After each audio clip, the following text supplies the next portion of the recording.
It's C-Doc again.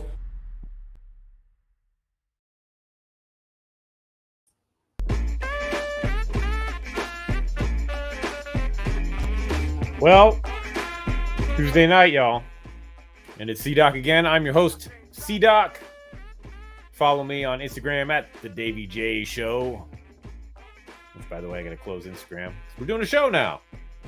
Hope everybody out there is doing well. Got an interesting show tonight. We're going to be talking to fellow podcasters, content creators, if you will, so on and so forth. We're going to nerd out, I'm sure. It's just going to be a hip-hop extravaganza of our particular brand of lunacy. And speaking of lunatics, let me bring on my co-host, the social media manager for the Spit Slam record label group, of which I am the president of. I forgot to mention that part. Anyway, our man from down under Louisville, Kentucky, So Chuckify. Get it, son. What's the haps, Captain? I'm digging the throwback tunes tonight. Yeah, man. Man. How are you? I'm good, man. I'm just swamped with work. Work has destroyed me the last 2 weeks, and hopefully tomorrow it will be done. So we shall see. Yep. You done indulging in the holiday madness, and did you get all your shopping done, all that nonsense? Yeah, we start shopping back in, September. Just start Amazoning up. So I've had, box after box after box. Yeah. So we're done. What about you?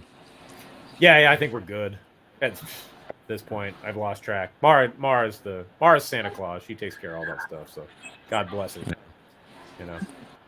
Knackwurst in the house.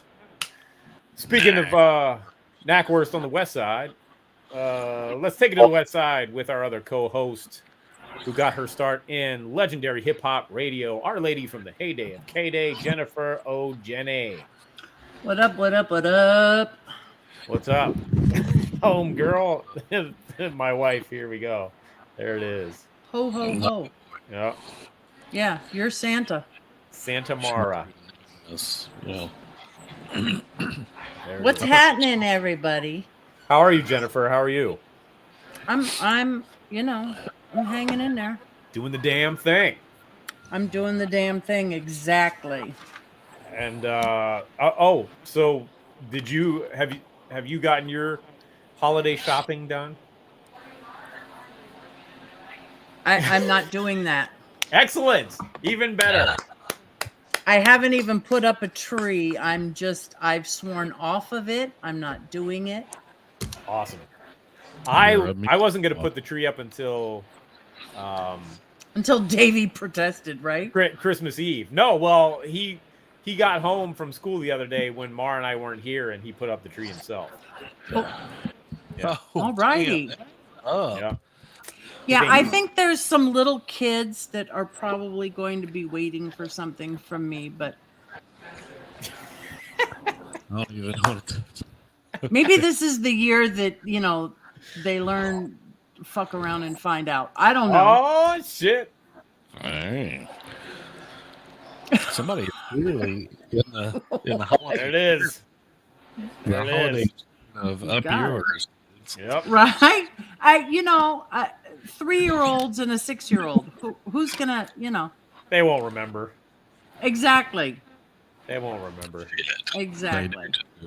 I spilled hot coffee on my kid when she was 3. She still reminds me. Well, she probably doesn't remember that firsthand. See, she's probably heard that story. See, that's the thing, though. If you skip a Christmas, there's always another Christmas. You're not like constantly dumping hot coffee on her, so right. That's a one-time thing. Yeah, I hope not. Anyway, right? Should we be calling somebody? What's going on? We're like the Great Santini over here, man. We put them through the paces. I guess so. Righty. Also from the west side, the northwest side, talking about an original gangster in his own right. from Hip Hop Gods Radio, Flatline. Yeah. There he is, the original gangster. The OG. Wow, that is quite an intro. Hey. And that is quite the hat, sir. Thank you. Yeah, Thank man, that is really dope. It's so I don't forget who I am. Right, but still, I mean, whew. Yeah, nicely done. Thank you. Good. Thank you. Yeah. I actually forgot I had it and pulled it. I was cleaning out the closet, so to speak, dusting or whatever. And I picked up a bunch of hats, and there it was. I was like, oh, shit. Okay. Looks brand new. Yeah, exactly. So Yeah. I've had it for a couple of years now. Oh. Sex 69 fun in the house. Well, was in the house. Oh, I'm sure CM would have been pleased, but right. shortly. They were a minute ago. Yeah.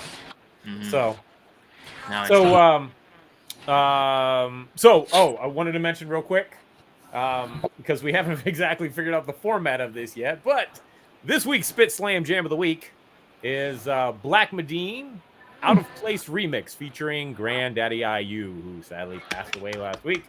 Yeah. So we did that in tribute to him.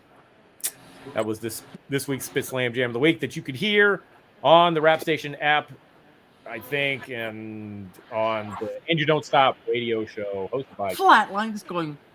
Yes. Yeah, it's there. It's there. Okay. The And You Don't Stop radio show hosted by Mr. Chuck himself, featuring segments from Flatline and, of course, the Spit Slam Jam of the Week. And there's always a new episode Friday nights at what time, Flatline?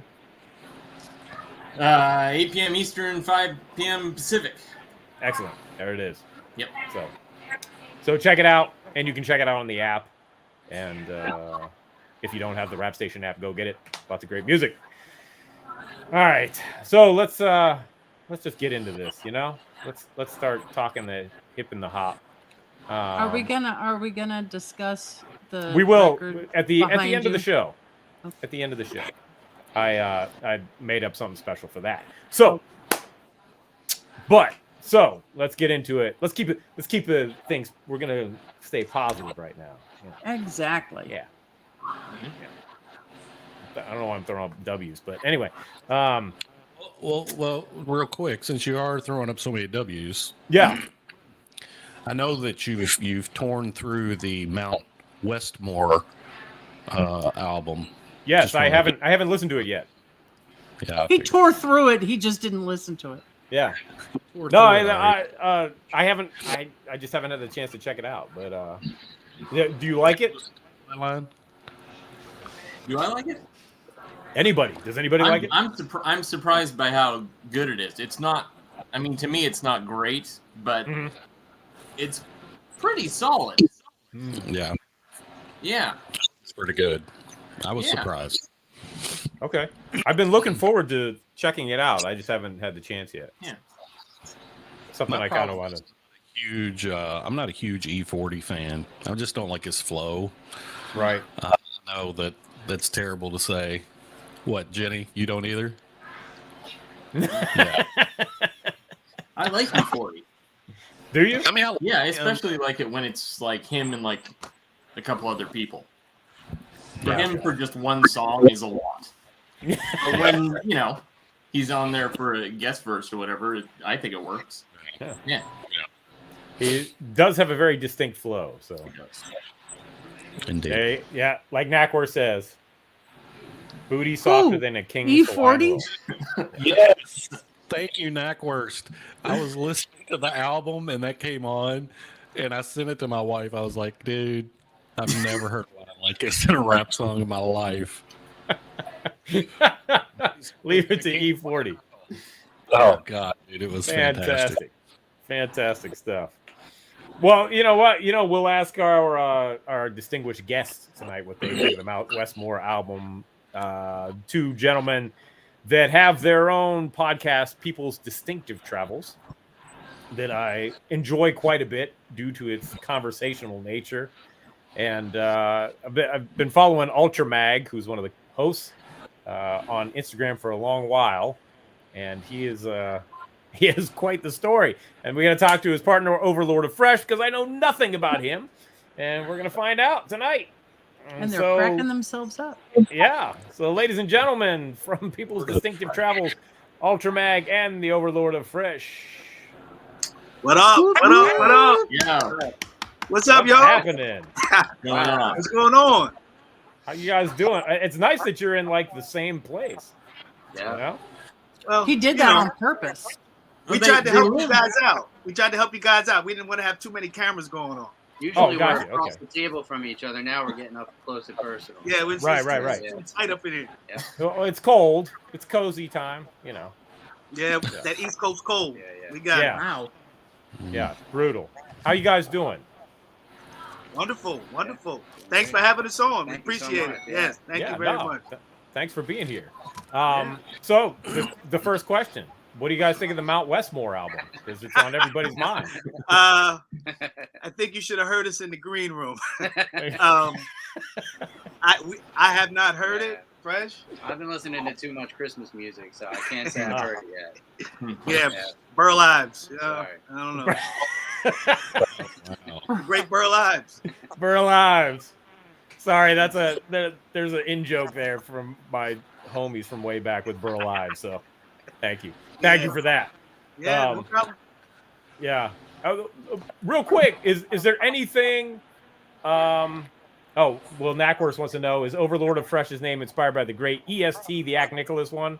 I would assume it is. Yes. Okay. Greatest man alive. And if Greatest you man listen alive. at the beginning of the podcast, you hear like a little clip from the song that has that. This is ES, the Overlord of Fresh. Saw you in that dress, and I just had to impress.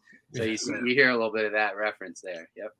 Excellent. Scratched by the great DJ Soulbuck. Yes. The great DJ Soulbuck. Nice. Yeah. On the theme song. Yeah, our homie. Yeah. What up? Shout out Soulbuck. We're a trio, not a duo, right? Yeah, he's the third of the trio. Yes. Third of the trio. Excellent. How did you guys meet? Want me to say this? That's up to you. It's funny because our initial telling of the story was a little different from each other. But go ahead, I want to hear your side of it. You want to hear my side? So obviously I'm Ultramag7, and I do a page on Instagram, and I do like hip hop mashups that I like to call culture clips. So it's clips of hip hop culture, clips of pop culture, and so in doing those videos. I think Fresh had liked a couple videos. I'm good so far? Definitely. He liked a couple videos, and I think I looked at his page and started following him. Yes. Okay. So I had to change the story now. I had to change the story. He reached out to me first. So I just like to make that clear. Yeah, he made that distinction. Yeah. So then I started following him, and then we just started having conversations about like the videos and the songs that I was doing. Yeah. And I would send him a picture of one of my cassettes, and then within like 5 minutes, he would send a picture of the same cassette. In his hand right back to me. It was great. Yeah. So from then I the way that we were talking about music, I knew he had to be from the tri-state. So I was like, you're either from New York, New Jersey, or Philly. And so I said, where do you live? And he was like, Jersey. I said, where? He told me the town, and I'm like, that's 15 minutes away from me. Yeah. So I was like, so my next question is, do you drink beer? He said, yes. I was like, yo, let's meet up at a brewery. Yeah. So we met up at a local brewery. We just started talking hip hop. He actually made these mixed CDs, like these late 80s and 90s mixes of CDs. So I'm like, oh, that's dope. So after that, we went back to our respective huddles and just, Then I think actually around this time last year, we got back up again. Yeah. And we went to the same brewery. Yep. And this is how you know you're not hydrated. We drank all day. We drank, the whole time. Yeah.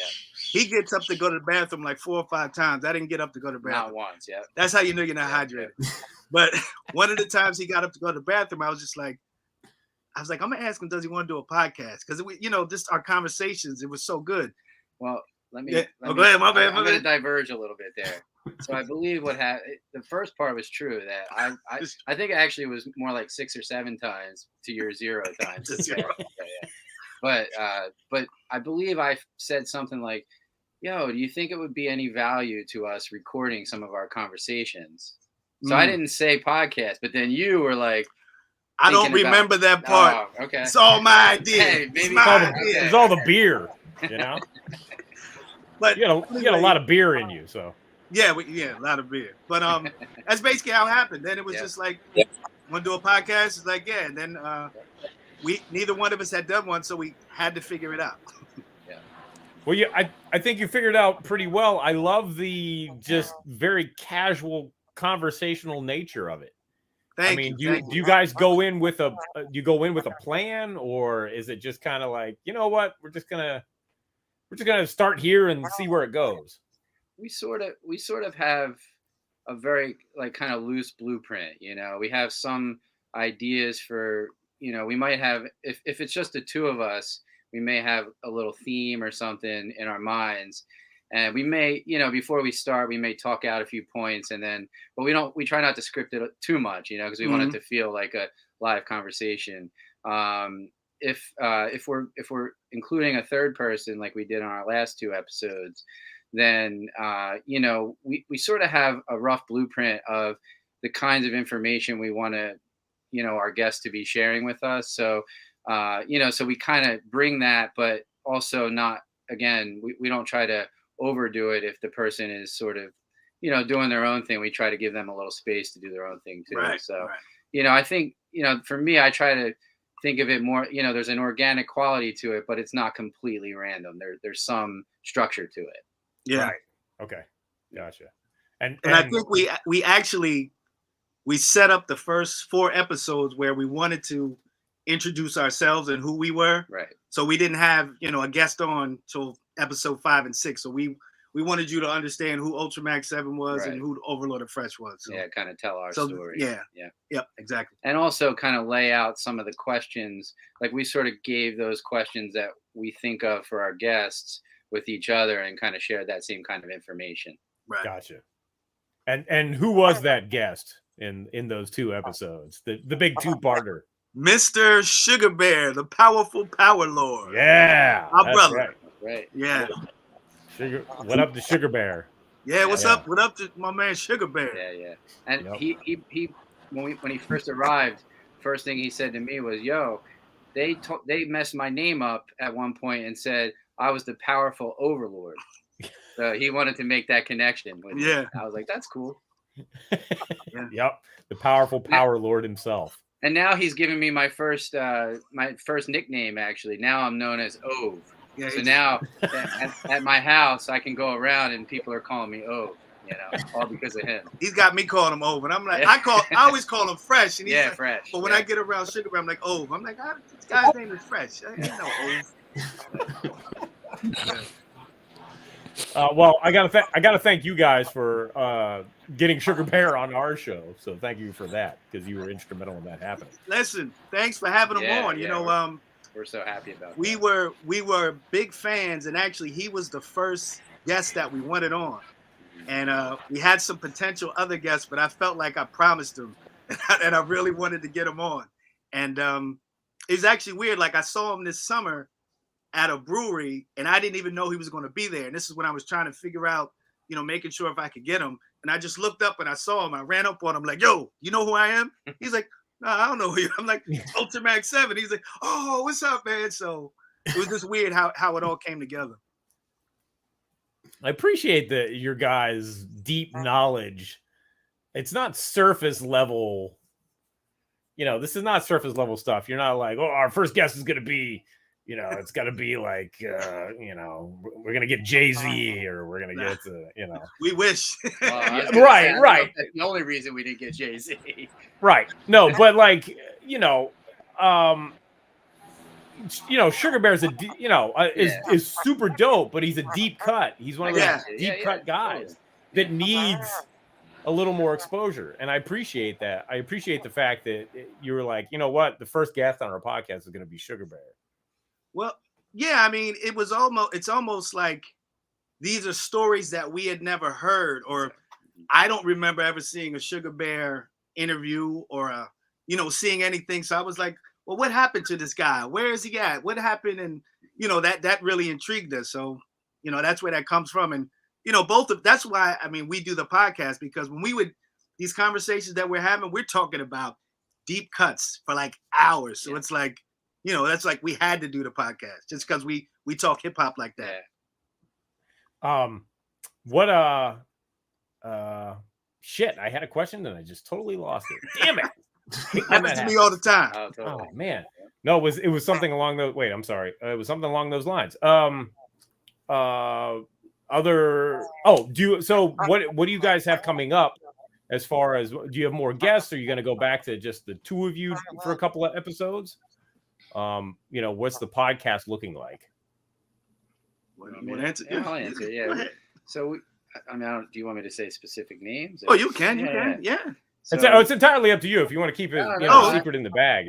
Look, we always we have certain tasks that we do separately, but we're always kind of checking in to make sure the other one's cool, So that's just kind of, now you get to see it happen live.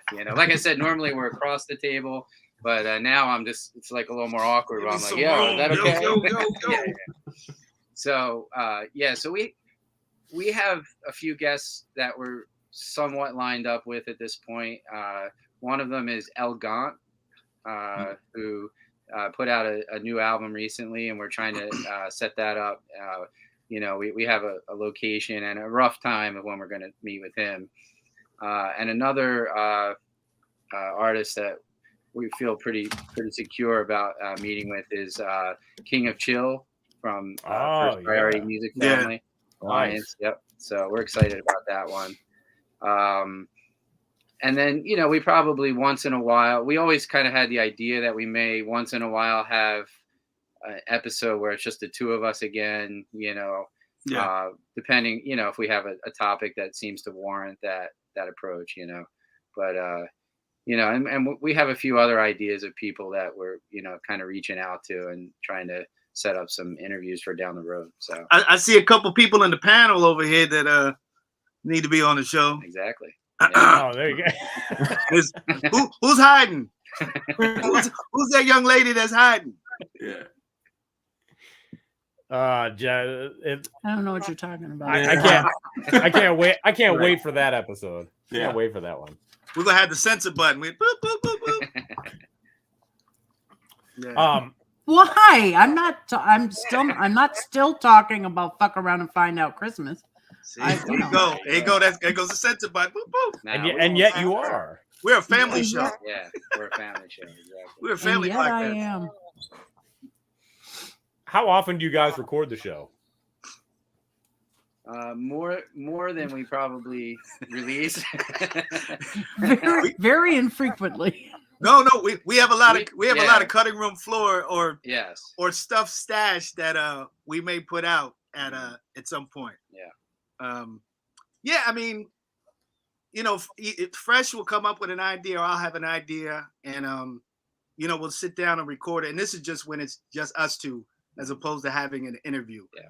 And so we have some shows that we have, and then pieces that we have that we could assemble a show to, and this is a lot of moving parts. But the thing is, it's just he and I. Like the whole thing. There's no team behind it. So everything that you see us do, the editing, the videos that come with it, the playlist, all that, it's all us. The promotion, we're a two-man band. Two-man band. Yeah. Well, three with Soulbuck. With a good producer. Yeah. Yeah, exactly.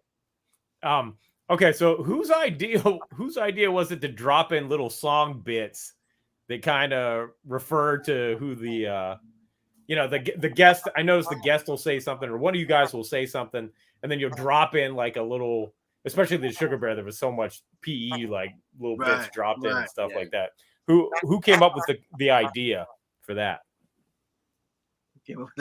I mean, I think that's kind of Ultra Mag 7's aesthetic. We've talked a lot about that, and he's been pushing me a lot to kind of like let it flow when we're editing. So I think that's always been kind of like we've always been into mixes and things like that. So in fact, I think in one of our episodes we talked about making different mixes and putting together these kind of song novels. So I think that's just kind of part of who we are. And I guess in a way, if we're far enough along to have a hallmark, I guess that would be kind of one of our hallmarks, you know, to do that. Yeah. Did you ever listen to the Cypher podcast with Sean Sotero? I don't know if you ever heard that. I think I have, but see, honestly, I put on podcasts at night and I fall asleep to them. So if I did, I don't really remember it. Well, he had a brilliant podcast, and he had tons of like hip hop artists on. I think he had over 100 episodes. I mean, it's still up, but that was one of the like hallmarks of that podcast that I really love, when they brought in these sound cues, or vocal cues, and I kind of wanted to bring that into our podcast, and just it gives us a deeper knowledge of the music, and just bringing little sound things. If you're listening to it with headphones, you're like, whoa, what was that? Or sometimes you hear stuff and then like, is that in the did they bring that in, or that just, where did that come from? Yeah, you guys did that in the third episode, I think, that I was listening to, with a sample from the High and Mighty. Oh, yeah. Hey, and I was like, what? Like, was it playing in the other room? I was like, it was brilliant though, and it was done so perfectly, and just just subtle in the mix. That was great. Okay, I might have came with the idea, but he does the editing, so it's group effort. But Man. Big High and Mighty Thank fans. you. Thank you. Yeah. I Me mean, too. that's deep listening right there to pick up that. Yeah, Flatline. That's probably like a 2-second. Yeah, my man, Flatline. Yeah, thank you. That's one of my all-time favorite albums. So it's yeah. What you guys have no idea about, you guys here, is that Ultra came prepared. Oh, I came he prepared. came prepared. Yeah, What he does that came mean? prepared. He knows exactly what that means, because he was going through all kinds of things today. with my props. Mm-hmm. Oh shit! I told So Chuckified. He inboxed me. I said I was getting my props together, so I had to pare it down. I couldn't bring all my stuff. But you see the wall behind us. Yeah. Who's that? I just saw Soulbuck. What up, Yeah, Soulbuck? Soulbuck in the house. Third of the trio. Yes. There you go. But who got the props? Wait, I don't understand, Jennifer, but He's got props. He's got props. He's got like TV show props, not he's ready to play not hip-hop props. Pause. He's ready to play a game with you guys. Damn, you just blow up my spot. Oh jeez. Well, oh boy. I didn't say that you guys met on Grindr. I don't know what the problem Oh is. Lord. What the hell? Lord have mercy. There you go. That's why we have Jennifer on Now the the show. show is off the rails. Right. Oh, it never takes long. Never takes long at all. So, Ultramag, how did you get into doing the hip hop video mashups? What did you call them again? Culture clips. Culture clips. Yes. How did that all start? Good question. So that all started from the lockdown and being in the house and being bored. And actually, so during the lockdown, I would see people on Instagram showing all types of hip hop stuff. They'd have tapes, albums, magazines, and I was looking like, I got that. And these people are getting props. I was getting jealous. I was like, how do I enter into this lockdown Instagram fame, whatever it was? And I started doing mashups, and it started out very primitive. I would take 2 songs that had a bridge. So take LL Cool J's "I'm Bad," and when it goes like that, and then Chub Rock's "You're Bad Chubs." Chubs, yeah. And when it goes, so I would cut the video right there and go into that video. And so I did those for a while, but I soon realized I was going to run out of material. Not songs that bridge the gap, but actual videos of the songs, because all these songs didn't have videos. Right. And then that's when I said, you know what? Should make my own video. And then I always give props to you guys know who Dylan is? Like MC, DJ, producer, chef. He dresses up in a lobster costume. He's dope. Yo, y'all don't know Dylan? Oh, Dylan's no. dope. Look up Dylan Vaughn Mars. But he did this song with the producer named Batson. But he did that, and he did this. I think it was called Space Pimpin' Remix, and it had all these different Star Trek episodes with Captain Kirk. You know, he's macking all the women, and so it was all these Star Trek episodes. And I always thought, why don't more rappers do that? So that's where I get my style from. Like I saw that, and I'm like, okay, that was dope. Gosh. I always give him props. Like I've met him numerous times and be like, yo, I get my style from you. It's so creative. I mean, to land on your stuff as soon as I saw it, I was like, I'm a fan of what Ultra Meg is doing here. Like, Thanks, bro. Thank you. It's great. It's like a breath of fresh air amongst all the, the kind of crap that you have to scroll through to get to the good Thank stuff. you. Appreciate it. Yeah. But yeah, well, there isn't an artist alive who doesn't agree with you, Flatline. He did one for Yag Fu Front that had them going nuts. Oh yeah. Yep, that was dope. Yeah. The fanfare and previews, with the Rin 5-5. Yeah. And that was fun. And it's like it keeps that that 90s and 80s era. It's not like your favorite clip you've made. Oh, my bad. What's up, Mike? That's my homeboy, Mike. Let me get back to that in a second. But that 80s, 90s era, I don't think there's enough. I don't know. I think people of that era are kind of like misplaced. They don't know where to fit. So I try to have a place that, maybe you can come back and, you'll see an old clip of something you remember from your childhood mixed with the song. So it sets you at ease and lets you know that, those were good times. Yeah.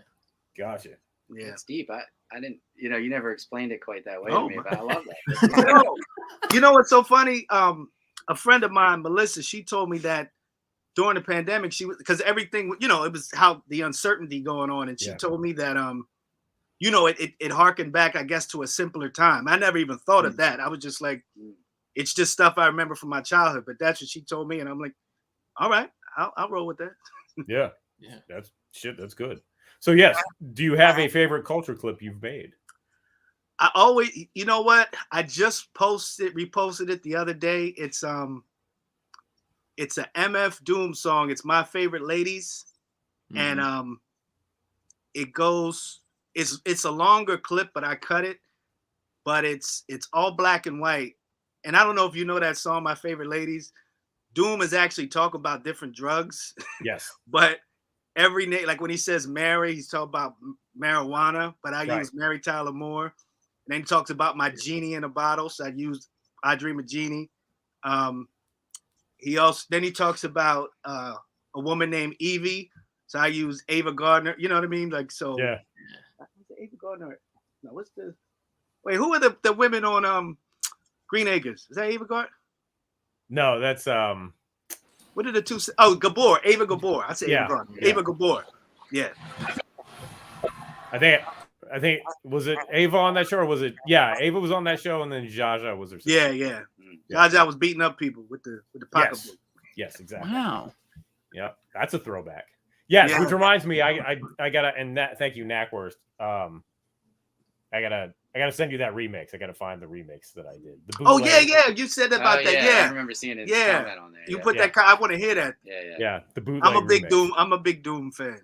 Oh yeah, man. One of the best. Yes, absolutely. One of the, if you don't mind me, I'm gonna weigh in on one of my favorite clips that. Sure, please. I've seen. It was the Peanuts one, Charlie Brown, and there was a scene where he in this. I can't remember this song, but there was a reference to En Vogue, and it shows Lucy and all the Peanuts, like it's 4 Peanuts girls walking by together, and he timed that right up with a reference to En Vogue. I thought that was fantastic.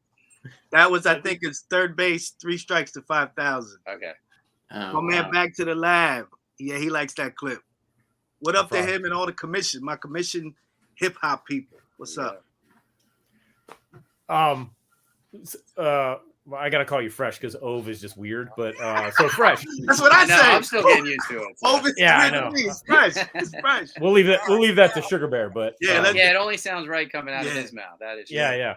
So Fresh, what's your early hip hop memory? What was the thing that got you obsessed with the music like the rest of us? No, that's a good question. So, you know, I knew I will admit I came into hip hop a little late. You know, I think probably my strong connection to it happened in 1988. So I missed a lot of the early stuff when it happened. Although afterward, I kind of went back and kind of rediscovered it. But so I was aware of a few rap songs along the way. But when I was in 8th grade, my best friend came over my house, and we were standing on my front porch, and I don't even know what made him think to bring it. He brings this Rhyme Pays by Ice-T. I'm noticing the picture in the back here. On screen. He whips out Rhyme Pays, and he's like, "Yo, you need to hear this." And I was like, first of all, I was like, "What, Ice-T?" The name kind of threw me a little. I was like, "What am I getting into?" But so I had a Walkman, and I popped it in, and when I heard it, I just took over my brain. You know what I mean? And then by the time I got to the end of it, to this day, "Squeeze the Trigger" is my song. You know what I mean? Yeah. I'll probably be reciting that when I'm like 85 years old. You know what I mean? I don't know who I'll be reciting it to, but no, that was like that just kind of opened my eye. And then from that point, I just, anything I could grab onto, I remember going down to this little like corner store in my neighborhood and buying, I think it was Word Up magazine or something, just so I had some reference point, and I open it up and I'm looking at all the people and I'm like, okay, I got to try and figure out where am I going to find this stuff? You know what I mean? Because it's not like the area I live, they didn't really have a lot of, places where I could go and buy music, let alone hip hop music at that point, so that was kind of the starting point for me. I love how you talk about that on the podcast, how you were buying magazines and, looking at the ads or the pictures and like, oh, there's Biz Markie, there's, Big Daddy Kane. Who are these people? I want to find out where they're at. And, kind of like a treasure hunt, trying to find those gems. Yeah. I just listened to Rhyme Pays like 2 days ago for the first time in a long time. And I was just like, fuck, man. Just forgot how good it is. Squeeze the trigger. Yeah. No, because my go-to is my go-to is Original Gangster. Okay. Like if I'm gonna listen to Ice-T, I go to Original Gangster. It's my favorite. Wow. But I was kind of just reaching back and like I listened to Power not too long ago, about 6 months ago, and I was like, fucking dope. Yeah. Oh, Power's my go-to, I would say. Power is so good, man. Yeah. And then I was working. I was sitting in here working, and the song Rhyme Pays popped into my head. I'm like, I'm gonna put that on, and I just I ended up letting the record play, and I'm just like, fuck, I forgot how great this album is. It's funny too, because I was recently listening to Rhyme Pays as well, and that intro with the exorcism reference, Yeah. It's funny because at that point, I mean, I knew the exorcism, but later on, I became a huge Mike Oldfield fan, who actually, that's where they got that music from for the exorcism. Yeah, Tubular Bells. From this guy named Mike Oldfield. He's a British kind of composer, Yeah. And I think I don't think it's a sample, though. I think they may have like replayed it or something, I think so. I think it sounds like it's there. It's there of it. But it sounds so eerie, and it just that's what, when I first discovered hip hop, it really was kind of like this thing that I couldn't fully understand yet. I felt like I needed to just keep listening to it over and over so that I could understand it better. And I think that was part of the draw for me, because it was like it challenged me a little bit, and I couldn't quite make sense out of it right away. Yeah. Were you living in Jersey at the time? Yeah. Okay. I lived in Jersey all my life. Yep. Gotcha. Yep. And of course, after I started hearing that and digging a little deeper, that's when I discovered like the Crown Rulers and, you know, more Philly based. That's EST and 3 Times Dope and Tough Crew, you know, all that stuff started, you know, revealing itself to me. And then I realized, hey man, I'm not that far away from all this stuff, you know? So yeah. Wow. That yeah, talk about deep cuts. Wow. Okay. Crown Rulers. Camden is right with Camden's 15 minutes that way. Yeah, we're close. Yeah. Okay. Yeah. Shout out the homie DJ Too Tough. And I don't think I can I don't think I'm like letting the cat out the bag because I think Chris Schwartz already did, but there is a new Too Tough or a new Tough Crew album in the works, so I've heard. So yeah. I got a Tough Crew story. So when I was in high school, I was in a rap group, and actually my high school DJ now DJs for R. Rated Rugged Man, DJ Brown Bum. So he was my DJ when I was in high school, and he used to dance for the Tough Crew, him and my buddy Kenny. So on that Still Dangerous album, the 3rd album. Yeah. So when Too Tough left, Brown Bum came in and he was the DJ. And then my boy Kenny was Smooth K. He took over for Tone Love. So it's like to see 2 of my friends are now in the Tough Crew. I'm like, yo, that's crazy. So wow. Yeah, that's my we used to have the little glossy Tough Crew promo pictures. Mm-hmm. So when we were in high school, we would rap and do like dances. We'd have like a stack of them on the desk and be like, we're down with the Tough Crew. We're like, we're down with the Tough Crew. Yeah. Speaking of your rap career. Who, him? Right. Nah, not me.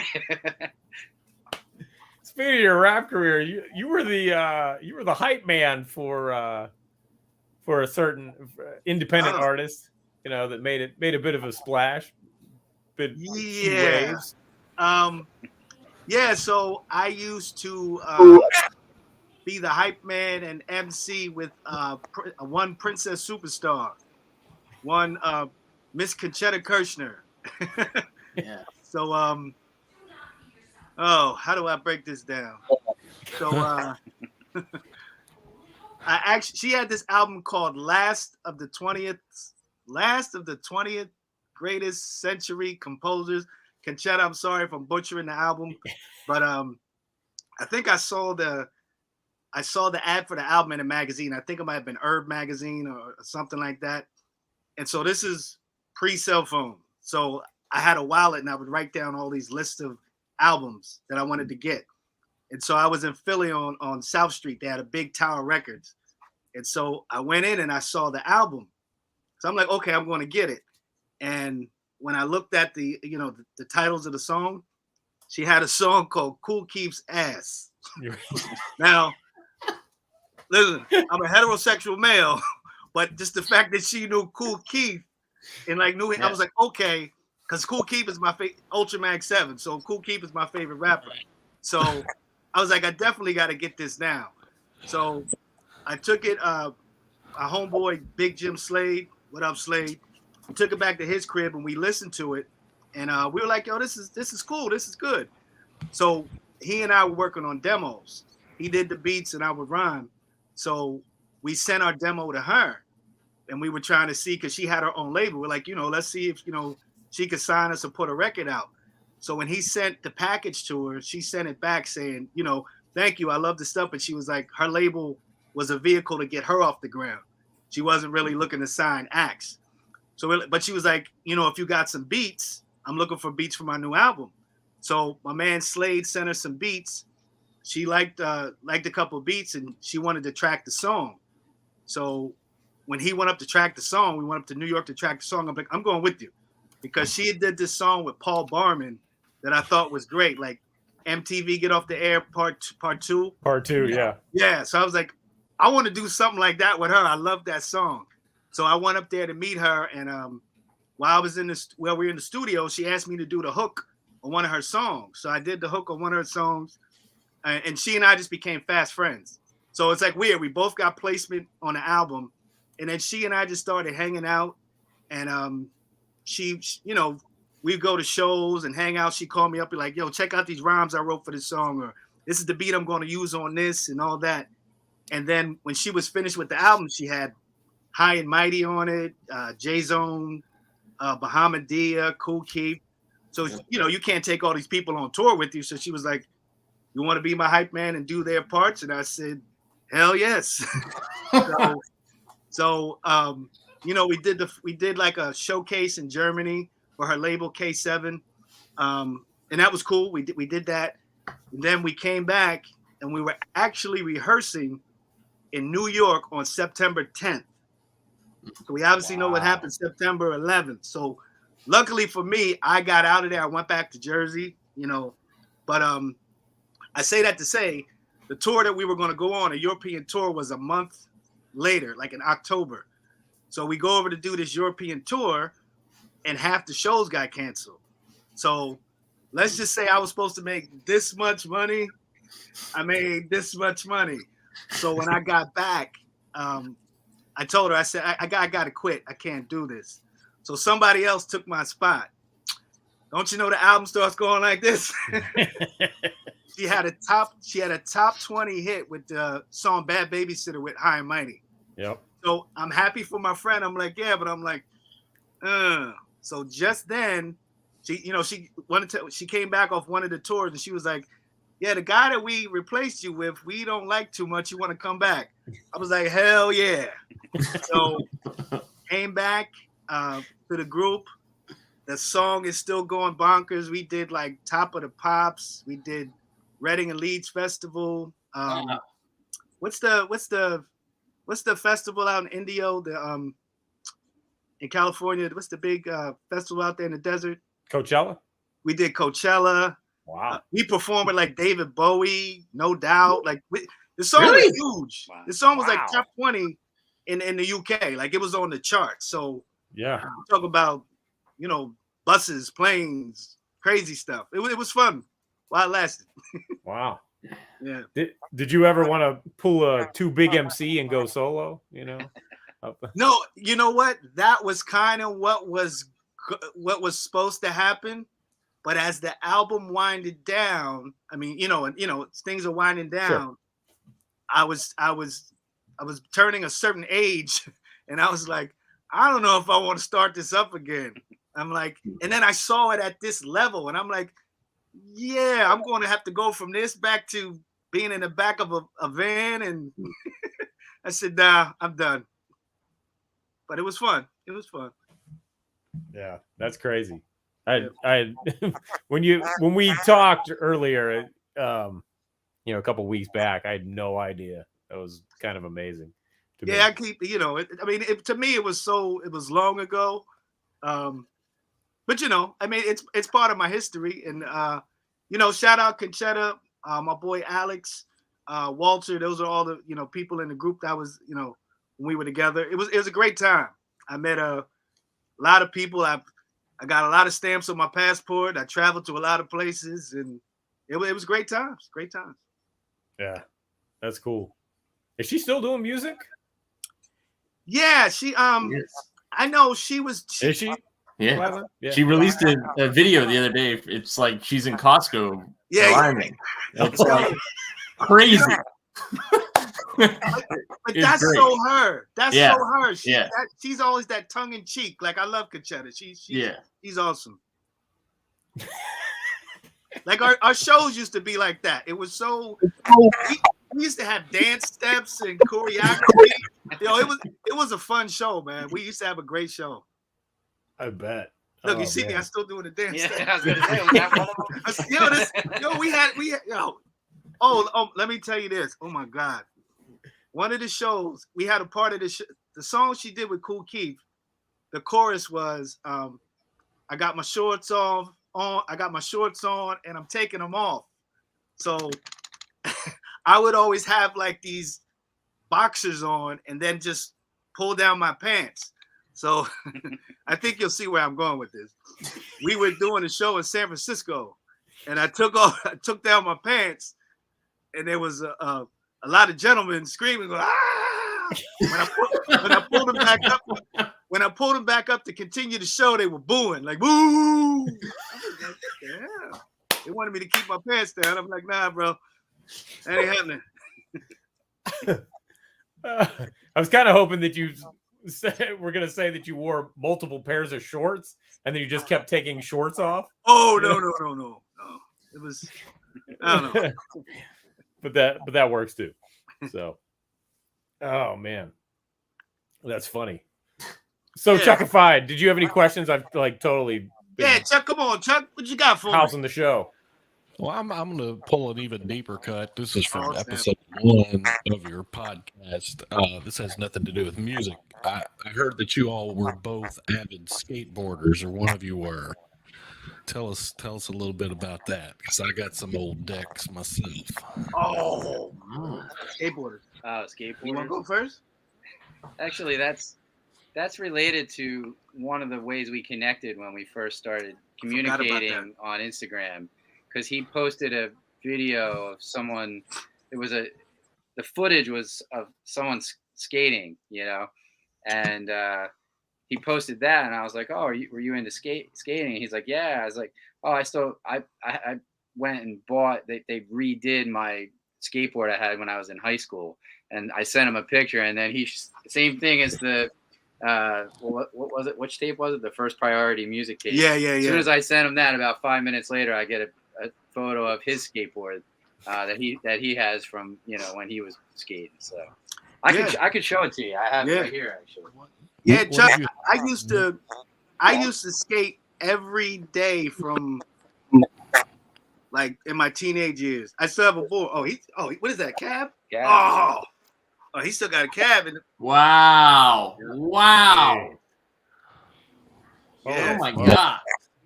Now I'm going to have to go out to packaging. I haven't even taken it out yet. That's crazy.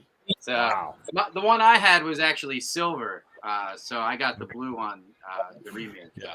I hated power boards. I hated them. I used to like Alva boards. Oh, Tony Alva. I think my first when I first started skating, I started skating on a Variflex, and then Wow. and then what you said? You stopped quitting skate. Oh, I still got a skateboard. I still got one. Listen, I'm too old now. I'll do a kickflip. I'll do like pop shove it or something, but I'm not doing no crazy stuff. I'm too old. I can't break these bones at this age. You can break a hip. Yeah. That's awesome. So wait. So Chuck, what board you got? What do you have? I've got that new. I bought another board. It's a Caballero, but it's a new. It's a new composite material for heavier guys like me. Does anybody remember when Powell had those boards and they used to put that bonite, that little black line in the middle, and all those boards? Mine had that. Not this one. Yeah. But the original. I used to hate Powell boards. Oh, I hated them. Yeah. Do we need to bring Damage in now He's what? hating. Right. with his electric skateboard? Oh, the electric one. Oh. But yeah, I used to love. I think my first board that I actually bought that was totally mine. I had like a I think it was an Alva Chris Cook. I don't remember. I think it was a Alva Chris Cook. I think it was a mini. Remember they used to make mini boards? I had an Alva Chris Cook mini, and I used to get the Powell freestyle wheels because I like the small wheels. I only like Powell's wheels. I didn't like their boards. Yeah. Knackware still doesn't like Powell boards, man. Powell Peralta's where it's at. Oh, Powell. I used to like. I like their movies. I like Future Primitive and Animal Chin, of course. But Santa Cruz used to make the best movies. They used to like Wheels of Fire with Nodis and all that. Oh, don't get us talking about skateboarding. So we actually want to do an episode about skateboarding and how when I was a kid, skateboarding was punk, and then it became hip hop in the 90s. So we're going to do that on the episode coming up. There you go. Yep. Sorry to derail from music, but no, I'm glad you did that. That's great. Listen, I could talk about skateboarding from now to forever. Yeah.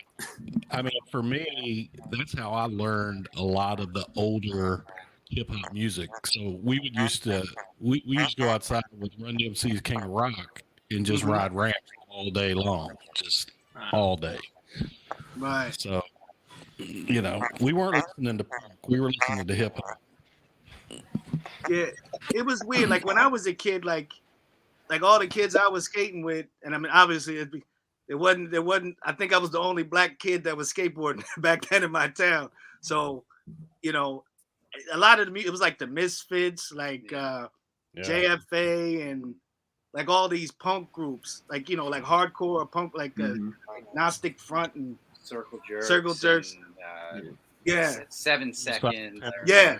But my friends would all listen to that. And I'm like, all right, well, I'm listening to this Run DMC and this Jekyll and Hyde, but they got me into some of that stuff. Like, I had friends in high school that were in a band, and so they were in like a hardcore band. So they put me up on like Bad Brains and 7 Seconds, Minor Threat. So, you know, I got into some of that stuff.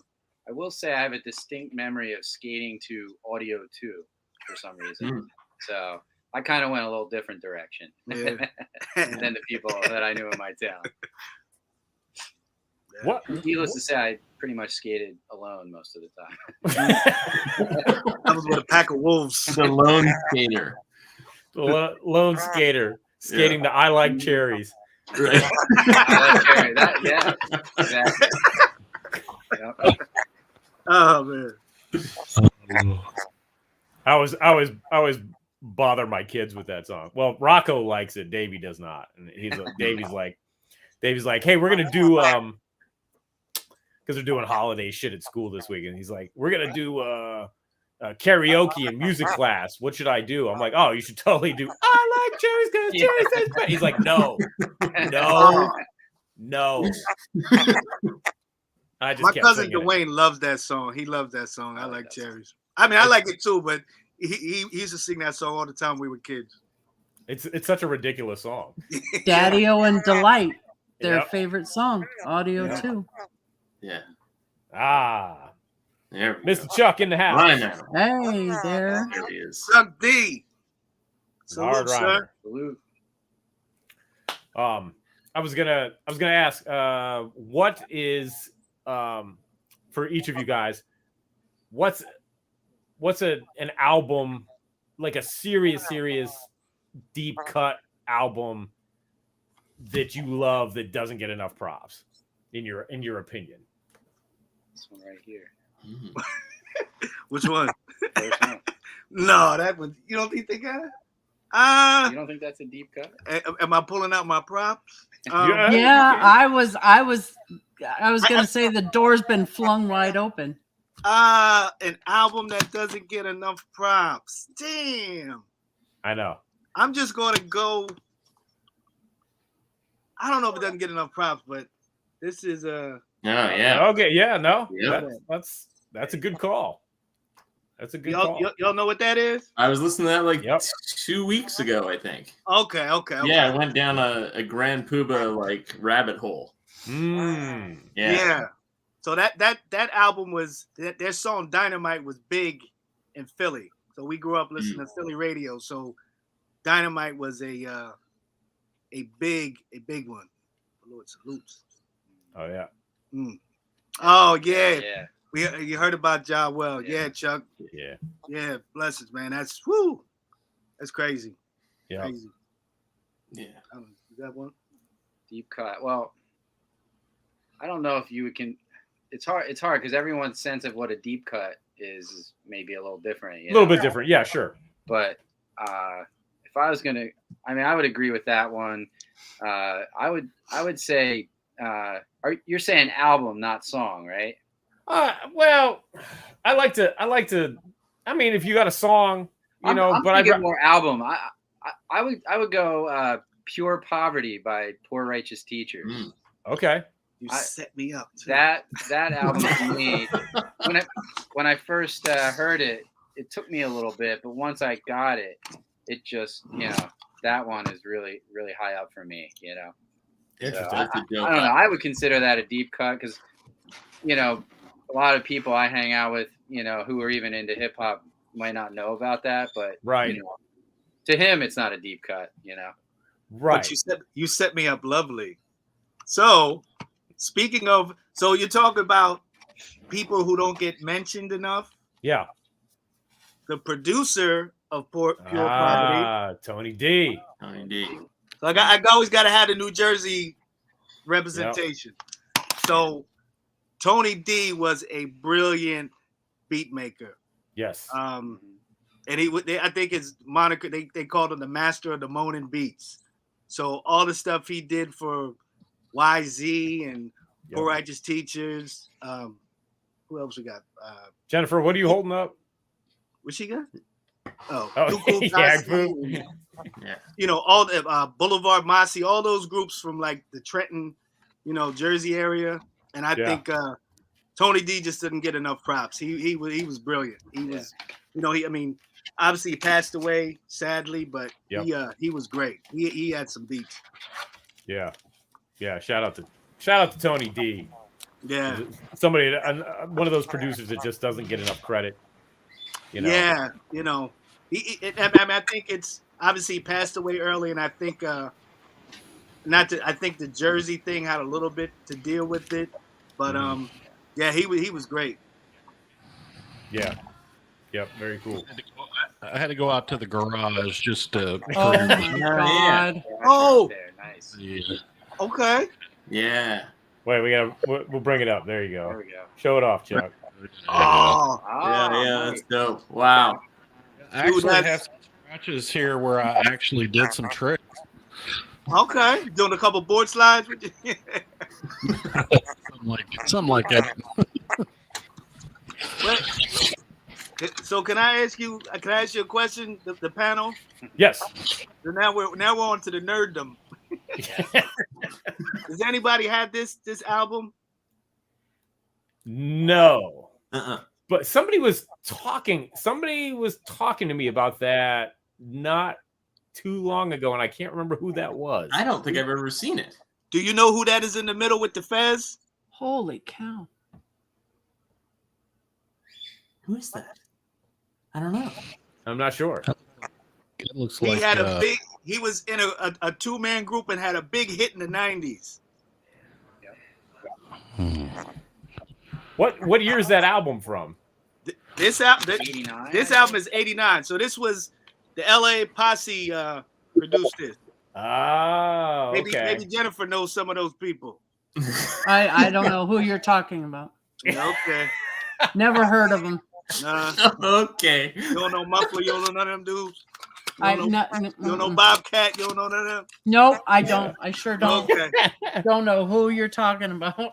So wait a minute, Knack, are you talking about the Wise Guys album? Is that the one you What did he say? He said there's one I forgot about. I didn't know if it was talking about the Wise Guys album. So who's the guy in the middle with the fez? You remember Ill and Out Scratch? Yeah. That's Big Ill. That's Ill from Ill and Out Scratch. He was a wise guy, huh? That's the other one over here. I can't get my fingers together. The guy with the white kufi, that's Stretch. He was a dancer. Okay. Yeah. The Wise Guys. How's that album? Excellent album. Oh, yeah. Yeah. Listen to this song called the Funke. Excellent. Yeah. Big Ill. Crazy. Yeah. So crazy. That's LA Posse around the time of like Breeze's album, right? Yep. Yeah. Oh, okay. So that's probably pretty good then. Yeah. Jennifer's friends. Yeah, because I hold the Breeze album in very high regard. Oh, Young Son of No One. Yeah, that's a criminally slept on album, as far as I'm concerned. Yep. I don't know if you guys agree or not, but No, I got it. No. Oh, Fresh. He has some stuff he wants to put on. Okay. So this guy has the same middle name as my last name, so I feel like we should be putting this up. Oh yeah, Maestro. I mean, I'm Canadian, so that's there you go. It's in my DNA to love. Yeah. Great album cover too. Yeah, great album. Yeah. Ice-T and Evil E are on that. They make a little cameo, which is kind of cool. that's a classic.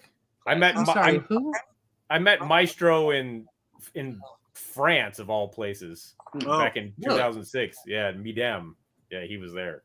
Chuck introduced me. So yeah. Yep. Yeah. A very strange. I went all the way to France to meet a Canadian.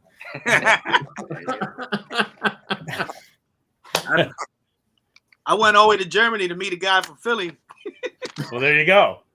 We went when we did our first show with Prince of Superstar in Philly. I'm walking up to the venue, and I hear somebody call my name, like Aaron, and I look over, it's Grand Agent. From Philly. So I knew Grand Agent from Philly. Like he used to hang over my man Slade's crib. Yeah. So I'm like, I knew he was overseas, but I didn't know he was in Germany. And so it was crazy. Wow. Just walking up, I'm like, who knows my name here except the people I'm with? Right. Wow, Grand Agent. Yeah. Jared, that's my man. Yeah. I ain't seen him for a while, but that's a good dude. Yeah, that's cool. Yeah. Okay, let's see the next one I bet you don't have. In the bet you don't have playlist. Here's a very obscure album. I used to like weird stuff. I believe this is Canadian as well, actually. Yeah, this is okay. Bring it on. Anybody got MC 900 Foot Jesus? Yeah. Oh, well, he's from Dallas, but it's on a Canadian label. Oh, it's on a Canadian label. That's right. Yeah. So yeah. I bought Doc, I was telling you about that album. You were telling me about that album. Yes. His scratch work on that is like crazy. Pristine. Yeah. That was the saving grace because I didn't know what it was. And I'm like, okay, it's not bad, but the beats were cool, but the scratching, that was like, okay. Yeah. Yeah, that saved it for me. Yeah. I remember they used to play the video from that album on 120 minutes on True TV. Is out of style. Yeah. Yeah. We're nerds, man. We know. Of course. Of course. Too much. What else you got? Bring it on. Yeah. Where do we go? Just pick something. Let's go with this. Oh yeah. We should have them throw a deep cut out and see if we got it. Oh yeah, I got. We got a whole wall. I got a couple. I was just thinking of. I could go dig a couple out. So. Oh, the chosen ones. Enter the Lord. Is that like Christian rap? I hope. Yes. No. No. Yeah, see if you can pick out. Oh yeah, I know that record. I know that album. I don't know that. I've never seen it. You know who that is? That's from like 80, 88, 89, I'd say. 88. Yeah. I think it's 89. 89. Yeah. Is it 89? Okay. Yep. Yep. The chosen ones. Where do I know that from? Who is that? I don't think I have it. My mic is on fire. Yeah. Lord Shafiq. And Ivan Doc Rodriguez. Yeah, DJ Doc. DJ Doc. Yep. Enter the Lord. Yeah, it was Select Records. Select Records. Yep. Yeah. Okay. I think that's what I know it from. Like it was from like a Select Records ad or something like that. I believe they only released it on vinyl and tape. I don't believe there's a CD version of it. I think you're right. Yeah. It was one of those albums, kind of like that first DJ Red Alert album that Sugar Bear's on. It's only on wax and cassette. That he signed for me. Yeah. Wow. Yeah. Anybody remember this? I don't know that one. Young, Gifted, and Black by Don Barron. Uni Records. So this is a companion album to me to that Masters of the Ceremony album. Because Don Barron did the reggae chatting. So actually, I believe that Don Barron was the originator of the bump diddly diddly diddly D before Heavy D. Really? Whoa. Oh, absolutely. Because if you listen to like Sexy from Masters of Ceremony, to me that kind of precedes like Heavy D doing it. And then actually they're like New Rochelle and Mount Vernon, they're like neighboring towns. So, things could cross over. That's just my interpretation. Interesting theory, sir. This is a very good album though. But it's a companion piece to me to Masters of Ceremony. To Masters of Ceremony? Yeah. That's good. See, this is great because I can come back, watch this episode and make a list of shit that I need to check out. I'm making the list right now. Yes, exactly. Exactly. All right. Next. You guys want more? Yeah. You heard the lady. All right, let's go with this one. This is fun. Oh. All right. Let's go with the cover on this one first. Oh, Twin Heights. Wow. Damn. You Yeah. gotta stick with Jersey rappers. You gotta Yep. stick with Jersey rappers. yeah. Twin Height. Yeah. Wow. It's funny. I mentioned El Gaunt earlier, and I noticed I was listening to some of his songs, and one of them was produced by King Shamik. King Shamik. Yep. Oh, King Shamik. wow. And I was like, well, I looked it up. I was like, is this the same? And it is. It's the same. Wow. King Shamik. The same King Shamik. Wow. Yep. So I was like, oh, that's kind of Snack horse. What did he say? What next say? I wasn't putting Too. That's a good comment. I love it. That's good. Hey, well, Oh my God. hey, That's hilarious. see, you won't think that. You want to know what sucked after the? I got the next one. You want to know what sucked after a first album that I loved? I want to put them up Mm. together. Well, I thought this. Oh, dude, that is a very difficult record to. Oh, get it's into. very difficult. Yes. Yeah. Yes. And I felt the same way, but I have a newfound appreciation for it. Ah, there we go. The Yeah, word there you power. Yeah. Yeah, I got to tell a funny story if it's okay about this one here. Yes. This is my original copy. Okay. I have it on CD also, but I bought this at there's a farmer's market about 30 minutes from where I live, and they have a flea market, but inside they have this little record store. And back when I was really starting to get into rap, there was this tiny, I mean, it was like 20 tapes in this little section Mhm. for rap. You know, it didn't Yeah. even say hip hop; it said rap. You know what I mean? Like, Right. it was just like this little section, and I saw this sitting in there, and I recognized the Rhyme Syndicate, Mhm. you know, symbol on the Who? spine. So I'm like, all right, I'm just gonna buy that. I was probably like 12 when I bought it, 11 or 12, and I imagine the guy up at the counter was like, what you're buying? You're buying this, But yeah, that was definitely a sleeper for me. It took me a while to really, for it to kind of sink in. But to me, it kind of still holds up. Wait a minute. You were 11 or 12 buying a Rhyme Syndicate record? Well, it was divine. All right, I'm I admit leaving. it. Yeah. I'm Maybe leaving. 13.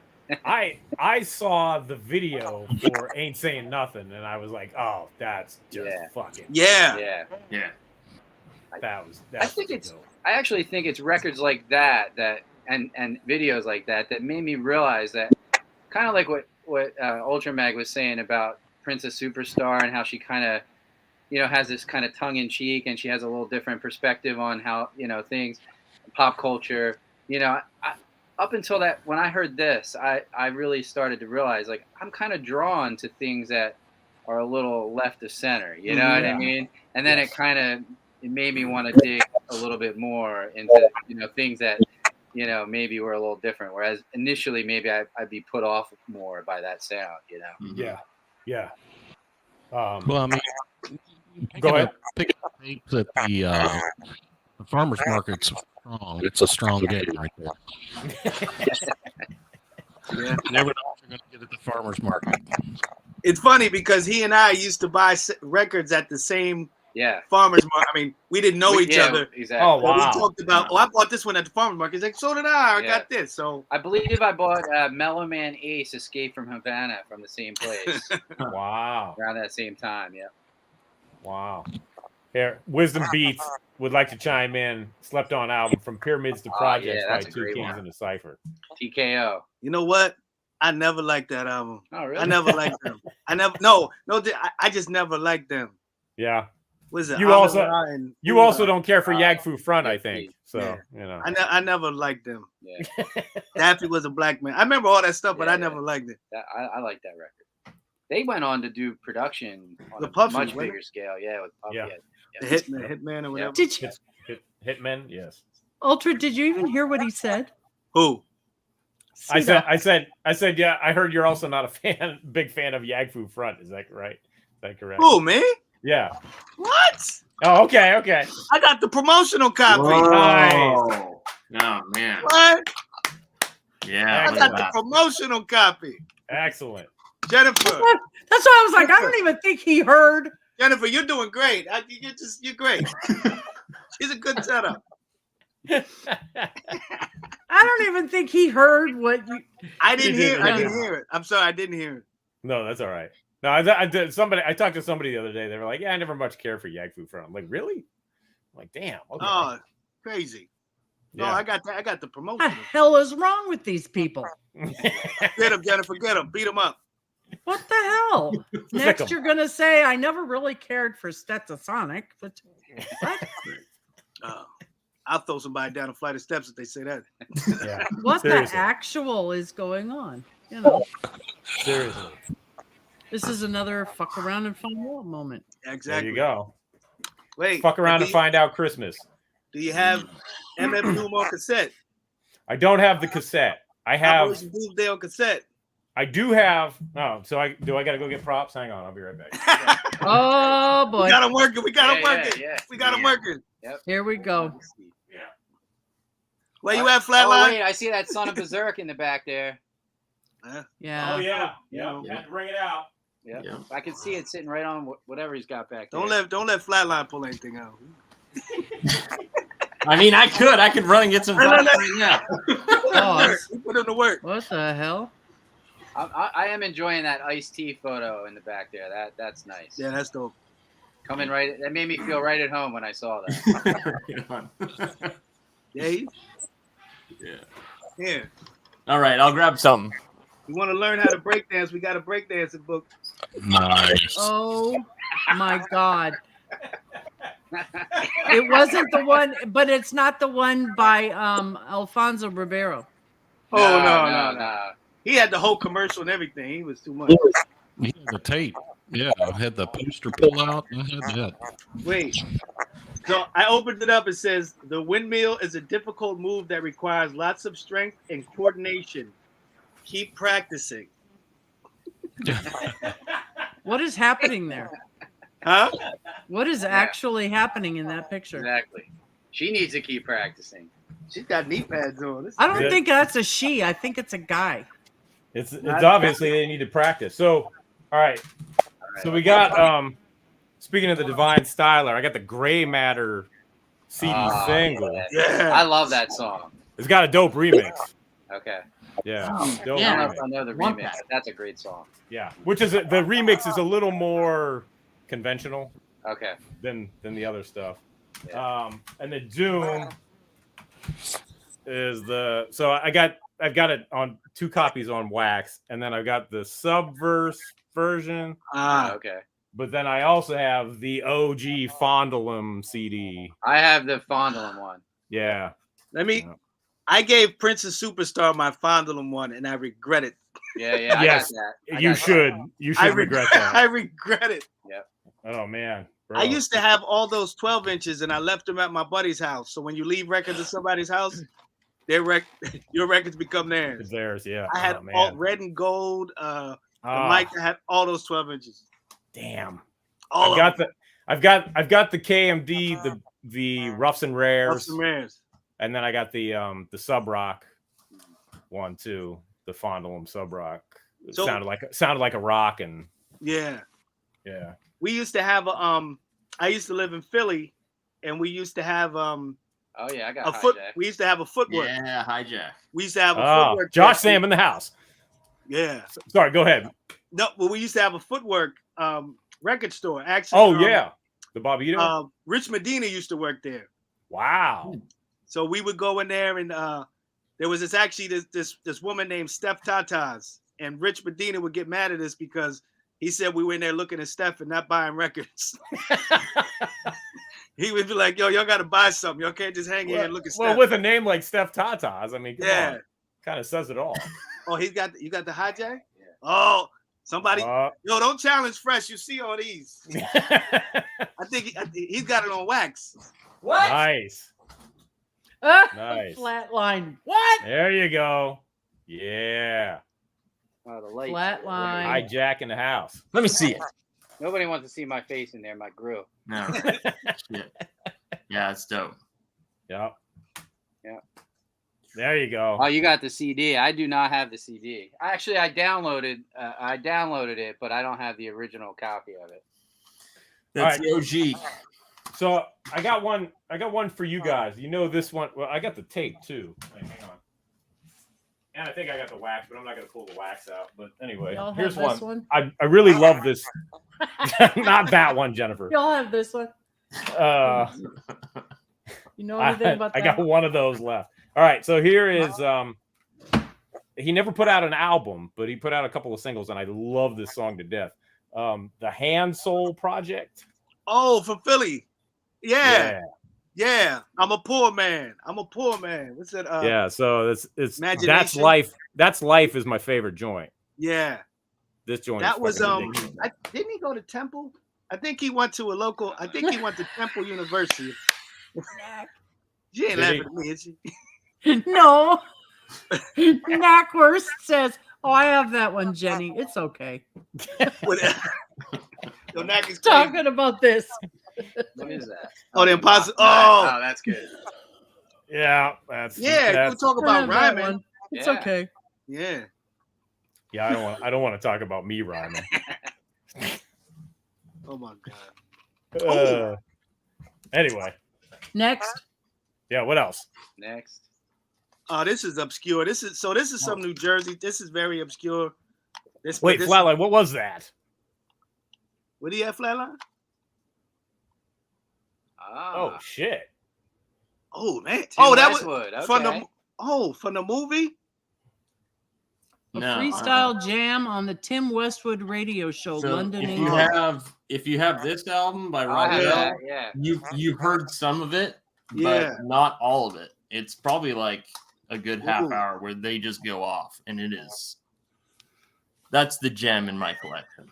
I mean, that's it. Yeah, that's good. Yeah, from '95. Wow. God damn. Yeah. Knack. I not only do I have Ground Zero, I have the instrumentals too. No.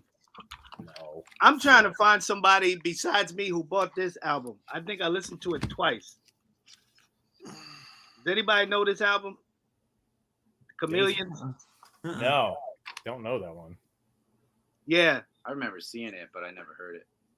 Yeah. Is that and you listened to it twice? So I guess you didn't miss nothing. I just pull it because I'm like, does anybody else own it besides me? They had a dude with a weird haircut in the group. He had like a bunch of, I don't know, something, flowers in his head. It was crazy. I don't know. What year was that from? I think like 92. Oh, it was okay. It was still, it was 92 when 93 hit, things got a little bit harder. Nice. Yes. He said, "Dad, these two actually Hey, Knack, if you better watch the podcast or listen to the podcast. If you don't, that's cool. Yeah, I got Chunky A still. Chunky A. Still. I do not have Chunky A. Yeah, I do not either. Don't make me pull it. I'll pull it right now. I'm sure I could find it. Well, you want to battle? Who's got Chunky? Damn. Apache Indian. I remember that. I do not have that. Apache Indian. I got Courageous Chief. Oh, Warpath. So anybody know Papa Chief now? That's Courageous Chief. Wow. So that's very local Jersey stuff. Mm-hmm. That's very, very close to home. That was a dope album. Oh, you're gonna see. Gonna go. Oh yeah, there you deep. go. I had that. I wonder if I still have that cassette. I have the vinyl. I used to have the tape. Power Move is my shit. Power Move is the joke. Production on the first Cookie Crew album. It was really good. Yeah. Oh, Cookie Crew. Never heard of them. I don't trust anything she's. No. No. I trust a lot what she says. I don't know who we're talking about. It's opposite day with Jennifer. Oh, can I show something? I just remembered. It all depends, really. No. So Holy in shit. 2023, we're coming out with some merch. Oh, Nice. So yeah, that's great. So these are just some prototypes, we got pressed up, but just to let people know what it's looking like. So we're gonna have the People's Distinctive Travels t-shirts. Fantastic. And then I got some Wow. Ultra shirts Yeah. with the Pepsi logo. Yeah. Nice. So that'll be coming. And then Hmm? so let's break this. So I'm gonna be kicking off a website at some point in 2023. And it's kind of going to be like Ultramag 7 World, so to speak, with all my culture clips, and we'll have the podcast on there that, like a streaming thing. You can listen to it on there. And, some merch and all types of different things. But I'm going to actually have videos that are kind of like the commercial to like the actual merch. So to make sense of this all, like a year or so ago, I did a video, and it was Salt and Pepper's I'll Take Your Man, and I edited it with 227, so Jack A. Harry. So this kind of is representative Oh wow. of that. Nice.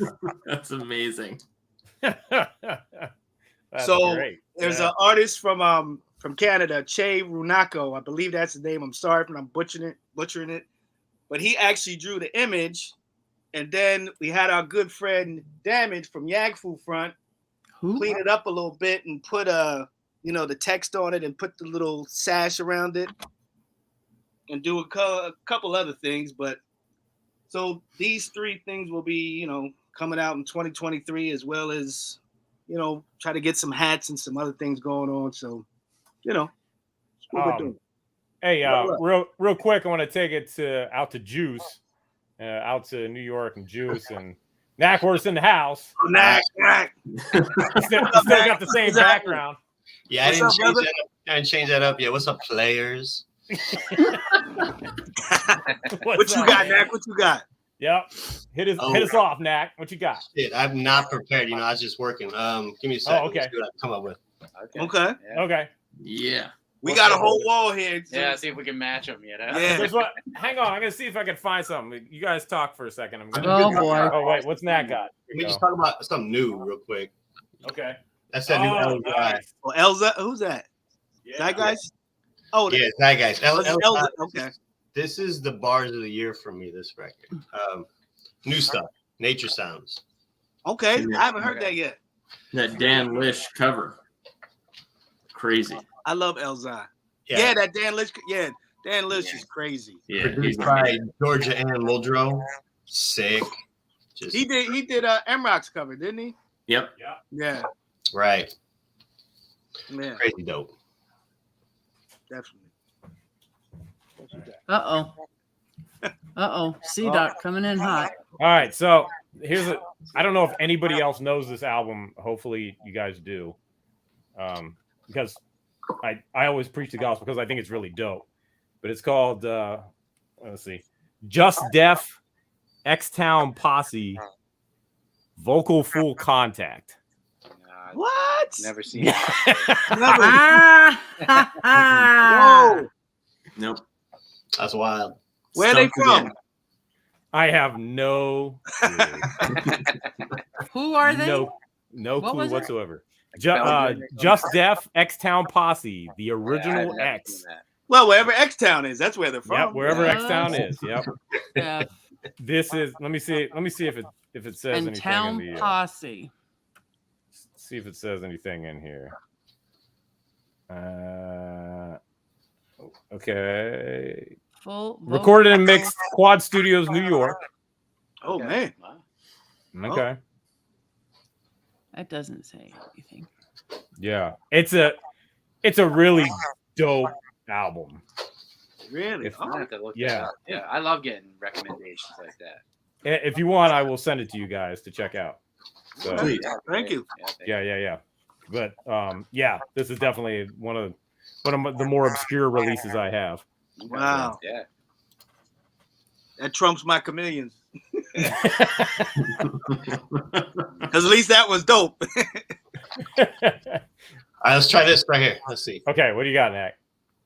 Oh yeah, Penthouse Players Quick. Ah. Hell I yeah. remember that. I don't own that though. Okay, Oh, you had that. What was the? I don't know what to say other than this is like absolute gold. DJ Quick, Gold. just Yeah. sick, Who? ridiculous. You would never expect this album to be that good, but Yeah. yeah, Penthouse Players Clique. It was, They may Yeah, be from so- Chicago. That gold. From Chicago? Okay, Jen. You made They him may think be- when you said gold, Knack. Yeah, when you said gold, it made me think of this.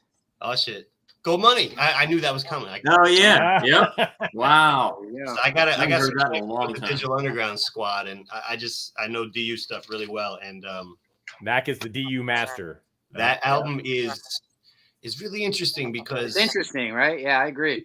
yeah, you know, Pee Wee didn't really rap a lot. Yeah. Pee Wee's done tons of music. That album has got some production on it that it's Yeah. just of the time, right? Definitely. And Big Money Otis, like Oh yeah. When I heard that like him. when I heard that Nutness Funky song off of the EP release, that's what and then of course I researched. I'm like, oh, that's Gold Money. So I waited for that to come out. I was the same way. Like once I finally saw it, I had to cop that as well. Album's okay. It's got a few bangers on it, but yeah, Nutness Funky, same. I was like, who's this dude? Yeah. Let me throw in something ridiculous and see who knows. Who remembers this? Jesse James. I remember that. Oh yeah. Oh, wasn't he was Oh, wasn't he Phil Knight's son? Who was that? Who was? No, that Phil Knight's son was Chili Tea. Chili T. Yeah, Chili T. That Chili T. Yeah. I got that. I've got that. I don't know who this dude was. He is pretty corny. There's one song on here I really like. That's about it. This is on Delicious Vinyl, and Yeah. oh no. Wow. I do remember that. it was like when white dudes was just pretty much just third base and beasties, and you had this Right. thing go up. Right. And Jesse James. Yeah, this didn't go anywhere, but Mm. Shake It Like a White Girl, that's what the track is. It's kind of I remember that. Yeah. pretty good. Oh, that's right. Yeah. I mean, Because so- that's what we're known for. Oh, there you go. There you go. Yeah. He got it. yeah. Wow. And the single, Oh. Oh Which man. which I got because it has the instrumental, which is the Wow. better version to listen to. Yeah, it would be. Yeah. But produced by our homies, the Bomb Squad. So. Oh, there you go. Oh, okay. I don't have that either. That's there's always something I need to add, to at least to the digital collection. I got all kinds of shit to go back and copy. I can send you that. I wouldn't recommend just going out to buy it. Don't worry, I wouldn't do that anyways. I think, correct me if I'm wrong, but I think they did this album to get shoes. Oh, I'm getting called out, dude. Why Why do I own this? Suspect purchase. I think I explained it. It is suspect, but Shake It Like a White Girl was dope, dude. Is there anything else good on it? I mean, maybe you had to be a white kid in the early 90s. Shake it '80s like a white to girl. even laugh at that, because it probably played on Yo MTV Raps twice, and they're like, we're Yeah. done. I do remember it. Yeah, It's they did gone. play it on It's there. out of here. Who it was Delicious Vinyl who Like a produced Yeah. it? girl. Yeah, Wow. this is final. Let me see if I can get the year. I don't have good lighting in here right now, but 91. 91. 91. Yeah, that sounds sounds about right, it. yeah, Yeah. I mean, he's playing basketball here on the court with the fellas. You know what I mean? Right? That's all we used to do, play rap tapes and play Oh. basketball, dude. Play basketball, right? That was life. Oh, wow. And there's always the single "Shake It Like a White Girl" because Oh, my That's goodness. awesome. that's what we're known for. Yep. Check it. You tip. I gotta mention Raw Fusion real quick. Oh, yeah. Hell yeah. Hell Put yeah. your hands in the air. That's a gem right there. Don't get him started. I played the shit out of that single. I couldn't help it either. It's to this day. I was actually just with Yeah. Money B. I'm on a Stylytron. So I was with Money B earlier a couple months ago in Vegas. We were doing a show, and we actually chatted just a little bit about Raw Fusion because it kind of came and went. Yeah. I got to meet Fuse one time because Fuse hardly ever comes out with the crew anymore. But Right. it was a great point in time. Yeah, absolutely. Definitely. And if you had a subwoofer, which I did, like yes. Yeah, I would actually say. Oh, that one's good. I like that. I have that. Yeah. Sleeper. I think this is the better overall album of the two. No. I'm gonna disagree. Are you? There you go. Yep. It's You're great. gonna disagree? I'm disagreeing on that. Yeah. Yeah, the first Okay. one's better. Because Stylytron to me is like front to back. It's just like that concept album. It's all about this like fake bass machine or whatever. But the bass is there. The bass is crazy, and you kind of had to have a subwoofer to hear it. But it was Yeah. I'll have to. Although I also feel the same way about the Young Black Teenagers albums. I think the second one is better than the first. Second one's better. I agree with you. Oh, I have that feeling sometimes. I'll still play the shit out of that album. Yeah. Dead Ends Kids was. I like the first one better. Do you? I like Loud and Hard to Hit and Daddy Called Me because I liked it to rhyme. And I think the only song I really didn't like was the Kelly Bundy song. Yeah, it was. Yeah. But a lot. I mean, Bomb Squad. The beats were tight. Well, that's it. That's the thing. Like the first album has the more classic Bomb Squad sound. Yeah, I think. Mm-hmm. But I think the second album is just a more cohesive record. Was it first stage of the Rampage called the Rap Rage? I love that. It's like a Jekyll and Hyde syndrome. I like that album. I like that album better than. You're right. That album is sick, but for some reason, like once I got the second album, it was just. I never liked it. Even better. I hated that top the bottom. I hated all that type of. I don't know how you can hate that song. Come on, that's a joint though. Yeah, but that's not even the best joint on the album. That's like number 5 or 6 for me. Right. There's other really great. Josh Sam coming up with some shit tonight. Well, since you said Wham rap, Wham. Hey, before I was into hip hop, I was into Wham. So don't test. Oh, me. Wham is dope. Yeah, come on now. We were all kids of FM radio. 80s kids. Who's actually got this though? Oh wow! Oh, that Cookie Puss? That's Cookie Puss. Oh, I got on cassette. That's a treasure of mine. Well, have you ever been to a Carvel? No, still not. I didn't even know what it was back then because I didn't grow up in New York. I've walked by a Carvel. I never ate a Cookie Puss though. I would like. Oh, then you missed out on a cookie. We had Cookie Puss. There was Fudgy the Whale. Yeah. I know about it now. There was Cookie Opus. Cookie Puss or Chick. Yeah. I had no idea what they were talking about. Cookie Chick.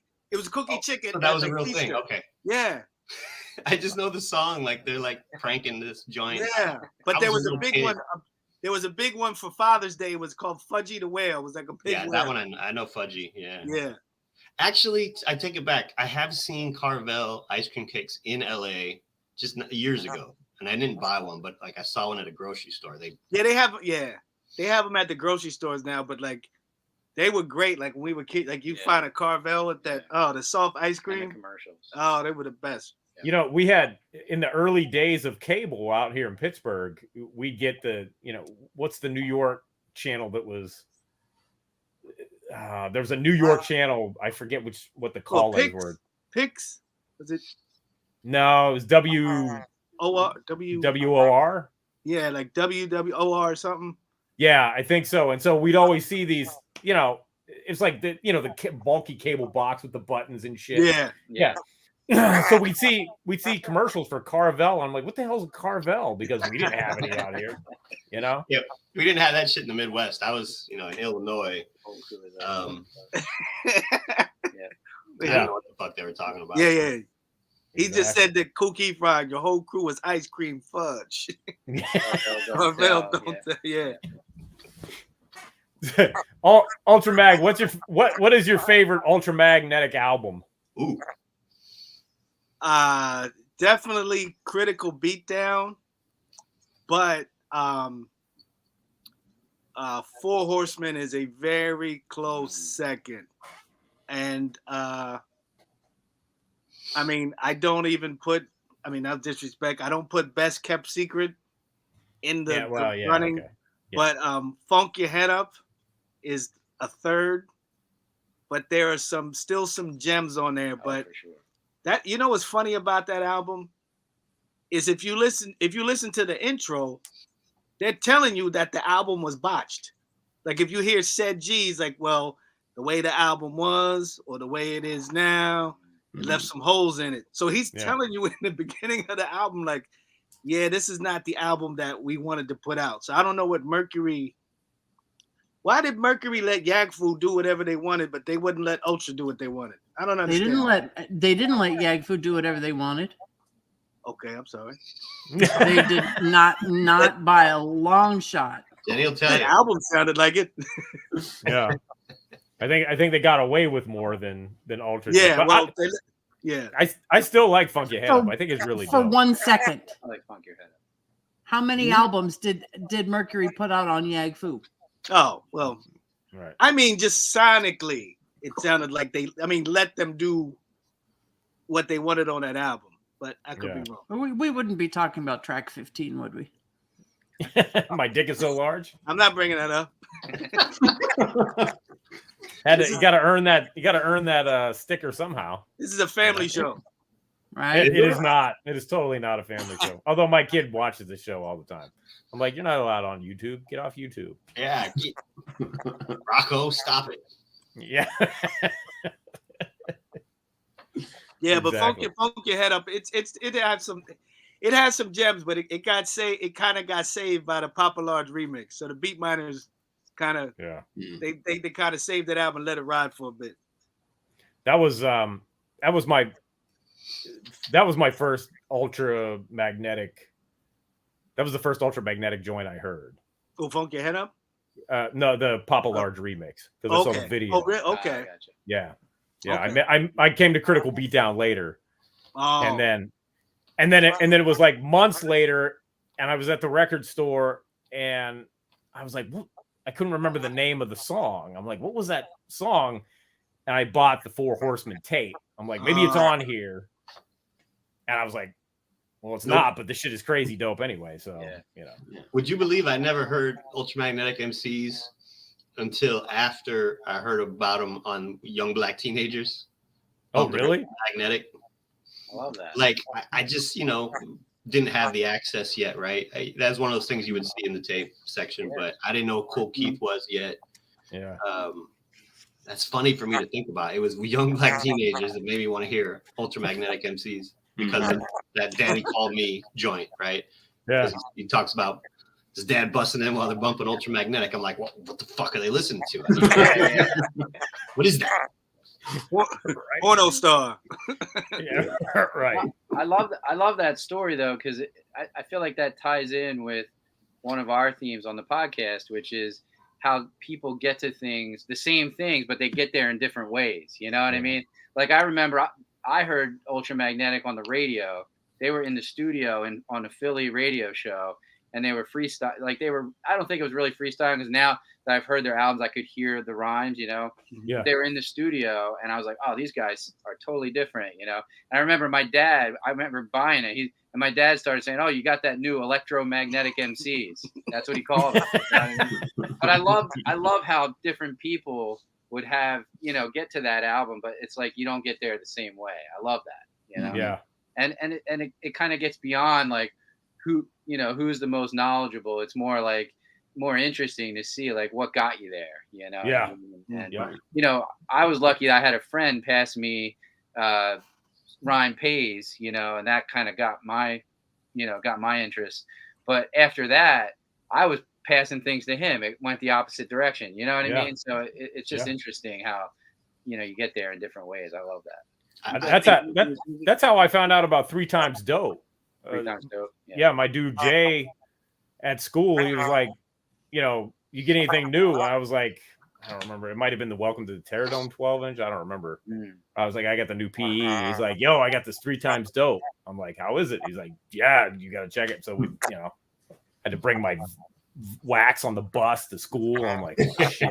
It Hope is. this in doesn't get fact, fucked up, 3 you know. times And then I'm thinking he's gonna give me a tape, and he gives me his wax. I'm like, oh shit, okay. So now I gotta take this home, and it's 3 times dope record. But yeah, but it was that shit. Nice, That yeah. Rock. I love that. Never heard of him. Frost, huh?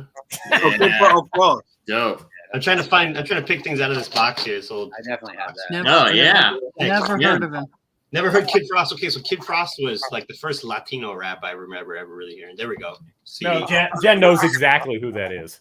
So Oh, she's bullshitting. Okay. yes, yeah. I absolutely. Jen, you dated Kid Frost, didn't you? Don't lie. Oh, here we go. What? All right, and so Josh Sam was asking this one. Is that the one you're asking about? Man in his music. I don't yeah. have that one. I got that on cassette, but I don't have all my cassettes here. Yeah. I got have that. I think I have the CD too, but my dude Kevin, shout out to Kevin, sent me this. It's actually KRS autograph. Ooh, that's dope. Yeah, it is. yeah. Doesn't it Kevin. have Advance on there? That song Advance? I think we have got to I remember that. advance the Is it on grand. this one? Is it just the early singles? It's like the remixes. Okay. Yeah, but I Yes, think- Advance is on here. Yeah. Okay, yeah. Yeah. So I remember seeing that tape around. It came out years after they. And I think there's a D Nice song on there too. Yeah. D Nice rocks the house, Yeah.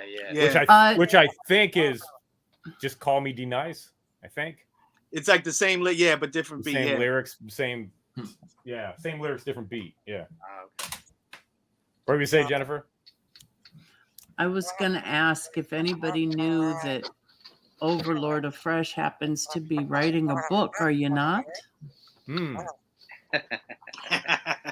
hear Well, about that's that. kind of that was the original stimulus for me to get on Instagram and how I connected with Ultramag 7 because there's so many stories that grow out of that. So yeah, I started writing a book. I don't know what made me do it. I just feel like I have a lot of thoughts and knowledge about hip hop, and I have such a great love for it.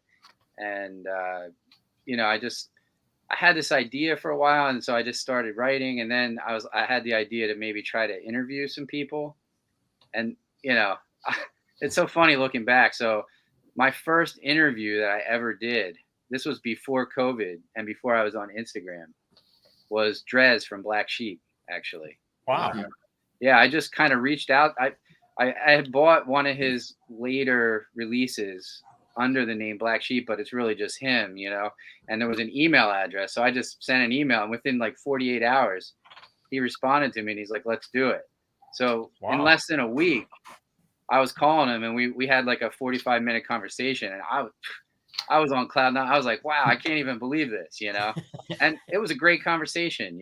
We had a great talk. And so then I started thinking, I'm like, I should probably find a way to connect more, so I jumped onto Instagram. And it's funny, when I first went on, Ultramag 7 knows this story.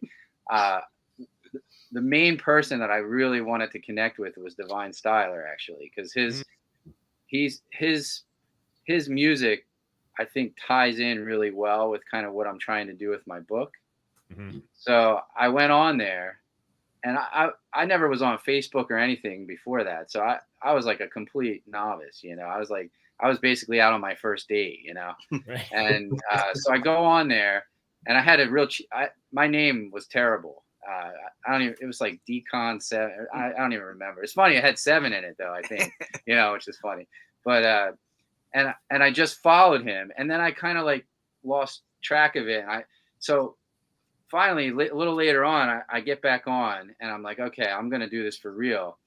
And I go on to look at Divine Styler, and I was blocked from Divine Styler. He probably thought I was like some robot, So now I can't even look at his posts or anything, In fact, my wife was following him on Twitter, I think, and she was like sending me, like screenshots of stuff he was posting, So to this day, I still am not able to see anything he posts, but yeah, so that's kind of what led me, to Instagram, and then that's how I connected with Ultra Mag 7, and kind of went from there. But I only interviewed one other person until recently when we started doing the podcast, which is Kenny Segal, who is a producer from the West Coast, who has done a lot of work with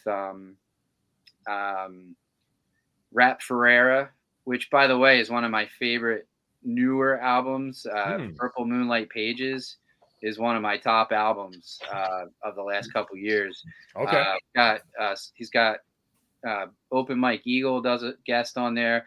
One of my favorites is with Mike Ladd, does a guest on there. Wow, Mike Ladd. If you haven't heard that album, it's incredible. Purple Moonlight Pages. And thankfully he was nice enough to meet with me, and we had a nice conversation about what he was doing. So that's kind of where I've been. But the book is something I haven't really done much with since we started the podcast. It's kind of like still looming in the background, maybe, trying to get back to it at some point. Well, hopefully, because I'm looking forward to reading it when you finally write it. Thank you. Yeah. Well, I have a decent amount written, but I still got a long way to go. I got like hundreds of pages of notes. It's crazy. Wow. When I talk to my friends about it, and if you don't have kids, you might not have seen this, but they did like a Peanuts movie more recently. It's like a newer. It's actually quite good, I think. It was. It was good. Yeah. But there's this one scene where Charlie Brown decides he's going to help the little redhead girl write a paper for his class, and they show all these like strings up on the ceiling, like connecting all these ideas together. That's kind of where I am with So. And I don't have a little redhead girl kind of driving me to keep, working on right. Right. Which I guess, taken out of context, that's kind of a creepy thing to say. So yeah, that's kind of strange. Yes, but that's okay. You know what I mean, though. You know what I mean. Oh yeah, I got one isolated. Yeah. So do I. And I got the wax too. All right, but okay, now maybe someone knows, why are there two different album covers? Yeah, I don't know. I have the one you have. Let's see what one Fresh has. Yeah, I don't know. It was that. Oh, you have that one too. Okay, we got exact same one. Yeah. What's the other cover then? I think I have the cassette, and I think it's different. Yeah, let me pull out the. Because I had it on CD before, and it was a different cover. This is the second time I bought it, and I always wondered about that. It was on Payday, right? Wasn't it? Mm-hmm. Payday. Yeah. Payday. I don't know. Yeah, so the other cover is. Yeah, that one. Yeah. Yeah, that does look familiar. I've seen that. That's the one I got. That's the one I have. Huh. Okay, so it's the same album. I guess, I wasn't making that connection. Yeah. Weird. So I don't know. I don't know why it has two different covers. We'll get to the bottom of it in the podcast. It is. Yes. Yeah. Speaking of jazz, maybe a pressing thing. I know there's the wow. Yeah. I think I got that on tape. Doper than I expected it to be when I got it. I remember that. Like, I was this kid is 14 and he's talking about having sex. Yeah. Right. Well, it's because the Beat Nuts wrote it. I didn't know that. Yeah, the Beat Nuts wrote his rhymes. That song with what is it? Bring the horns, whatever, blow the horns. Yeah. Let the horns blow. I think Trugoy is on there. That's a dope song. That's good. Yeah, that's the posse cut, right? Yeah. One of my ideas. Let the horns blow. Yeah, let the horns blow. One of my ideas for a bit is to look at songs that have like contradictory ideas in it, and that song kind of baffles me sometimes because in the first two verses he's talking about how like he's upset because this girl that he likes is treating him like he's a little kid. You know what I mean? Like, but age is just a number. But then in the verse where he's talking about, in the third verse, he's like saying, oh, to me, you're just a little girl. And I'm like, it's kind of like he's doing the same thing that he's mad about. Like it always messed me up. I could never figure that out. That sounds like a good list for the old Ego Trip book of rap lists. Yeah, that's a good point. Yeah. I had to pull that out. I don't know that exact list is in there or anything, but there are some similar. Yeah. Great list. One of my favorites was best songs about clothing, and they actually dissed Digital Underground on that because they said Brand New Sweater was on such a terrible album that they wouldn't even count it on there. Oh, which I don't even get that. I disagree with that. I disagree too. Yeah, so that's definitely a weird DU album. It's the album that got them booted from Tommy Boy. Yeah. But I love it. I love Body Hat, man. Body Hat's got some dope shit on it. Yeah. Oh. Yeah. What's the one with And it came with a comic inside. Right. I'm curious, since this will be the last one I'll throw up for now, but was anybody else as obsessed as I was with Afros? Oh, man. Yeah, I got that. Yep, Afros. I could not stop playing this album. It was that good. Can you feel it? Yeah. Yo, man. JMJ and Davey D on the production MC for Eric. that record. MC Eric. Produced by KRS. Is that supposed to be that's Technotronic? Okay. Oh, I don't know that one. That you got me on that. I gotta hear that. Yeah. That I do not. If KRS, the production KRS used to do was just like slappers, just head nodding. Yeah. And All the time. Yeah. Same with Kenny Parker. Yeah. Shout out to what's that Kenny Parker album? Produced by Kenny. Sorry. What's the girl from the real world? Heather B. Heather B. Yeah. Shout out to Heather B. All Glocks down. Actually. Good album. I think I got that too. Oh boy. New Jersey, Jennifer. We have to get our Jersey representation. That's right. I think I got nothing. All right, we're gonna wind it down, and I'm pretty sure all of you guys, Ultra Mag, Overlord of Fresh, Knackworth, you're gonna be on next week anyway. We're gonna talk about the year end and albums that fly under the radar, Flatline. So, okay, well I should have held my Elzai off for that, but we'll talk about that then. We'll talk about it next week. That is a dope album. It really. I'll get into it then, but people who are suckers for bars, there's check a couple tracks on this album where you just sit and be like in awe. And the production is amazing. Of course, I love Georgia Ann, love her production, and that's just that's a don't sleep on record really right there. Yeah, so we'll talk about it next week. Yep. So thank you guys for coming through. Appreciate it. Thank you for having us. Thank you very much. Appreciate it. Tell everybody, People's Distinctive Travels. Check out the podcast, and you can hear it where. We're on Spotify, Apple, Google, Amazon. It streams everywhere, and it's also on YouTube. We have a People's Distinctive Travels page on Instagram, and we have these things that we call vignettes. So I do some edited videos to actual the conversations that we have. We put together a playlist of all the music that's in the actual episodes. So there's different things that we do, to keep you going from episode to episode. Fantastic. Yeah. Okay. So yes, we will see you guys next week. Appreciate you coming through. Thank you all. Yeah, thank you very much. Jenny, thank you. My favorite. All right, guys. Take care. All right. Take care. Fantastic. Roll that beautiful bean footage. Do the Spit Slam commercial. Oh, yeah. So, as always, our show is brought to you by the Spit Slam Record Label Group. The Spit Slam Record Label Group, a Chuck D situation.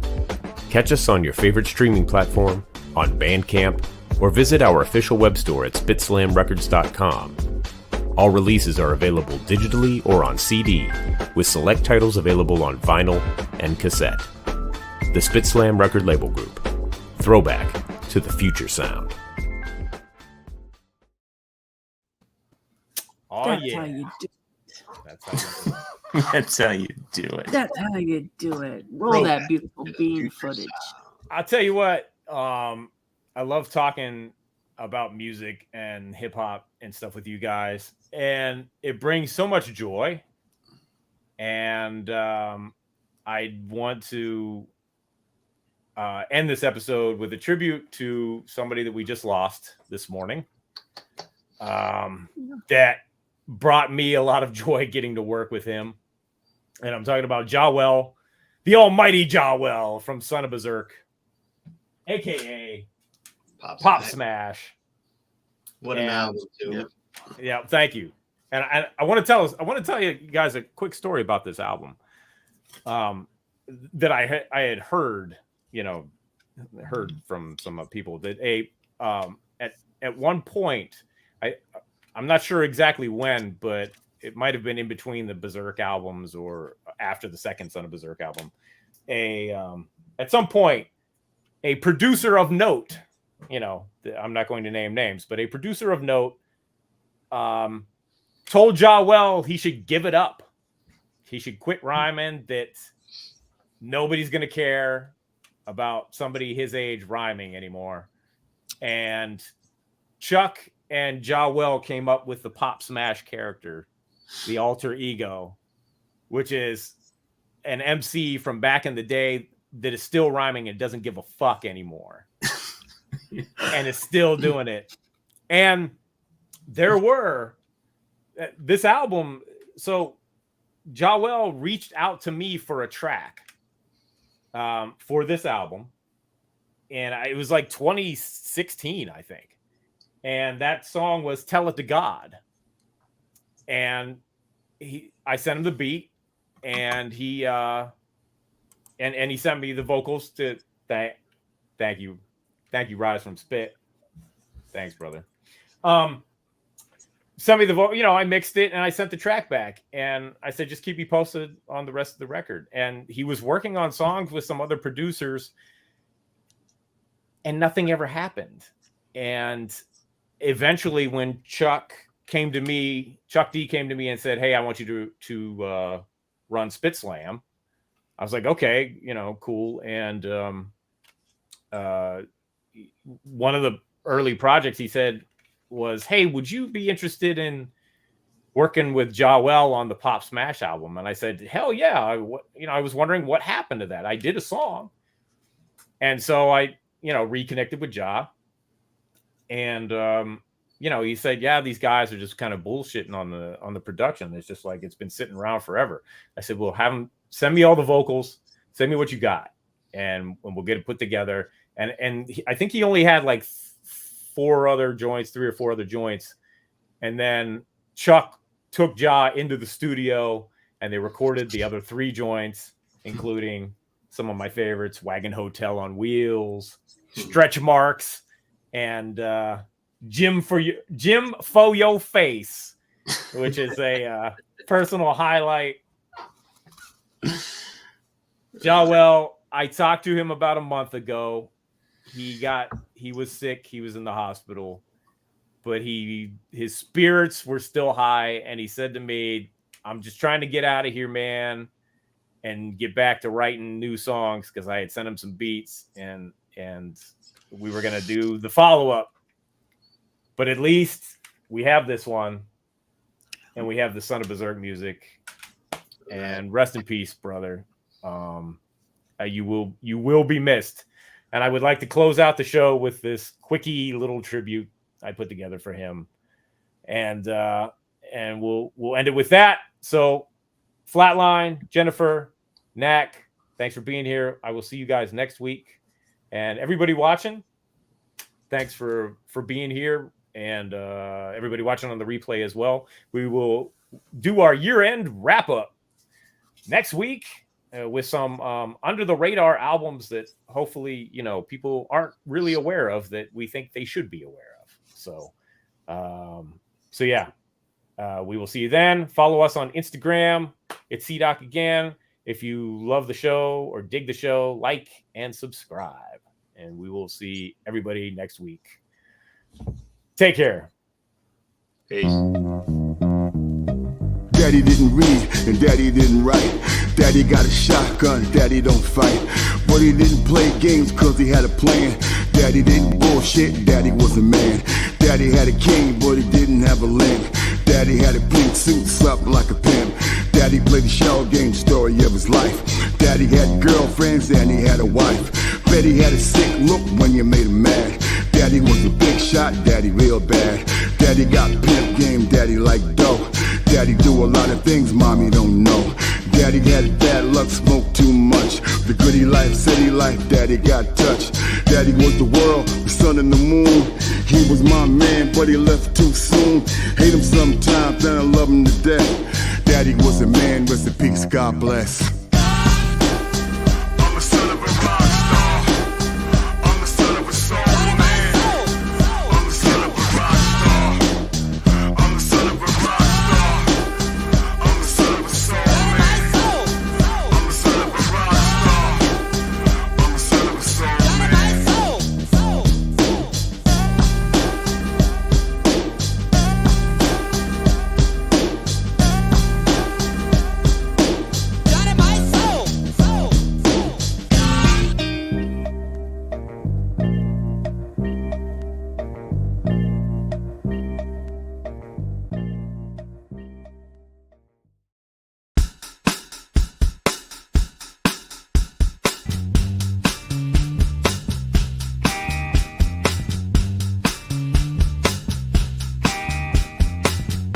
It's C-Doc again.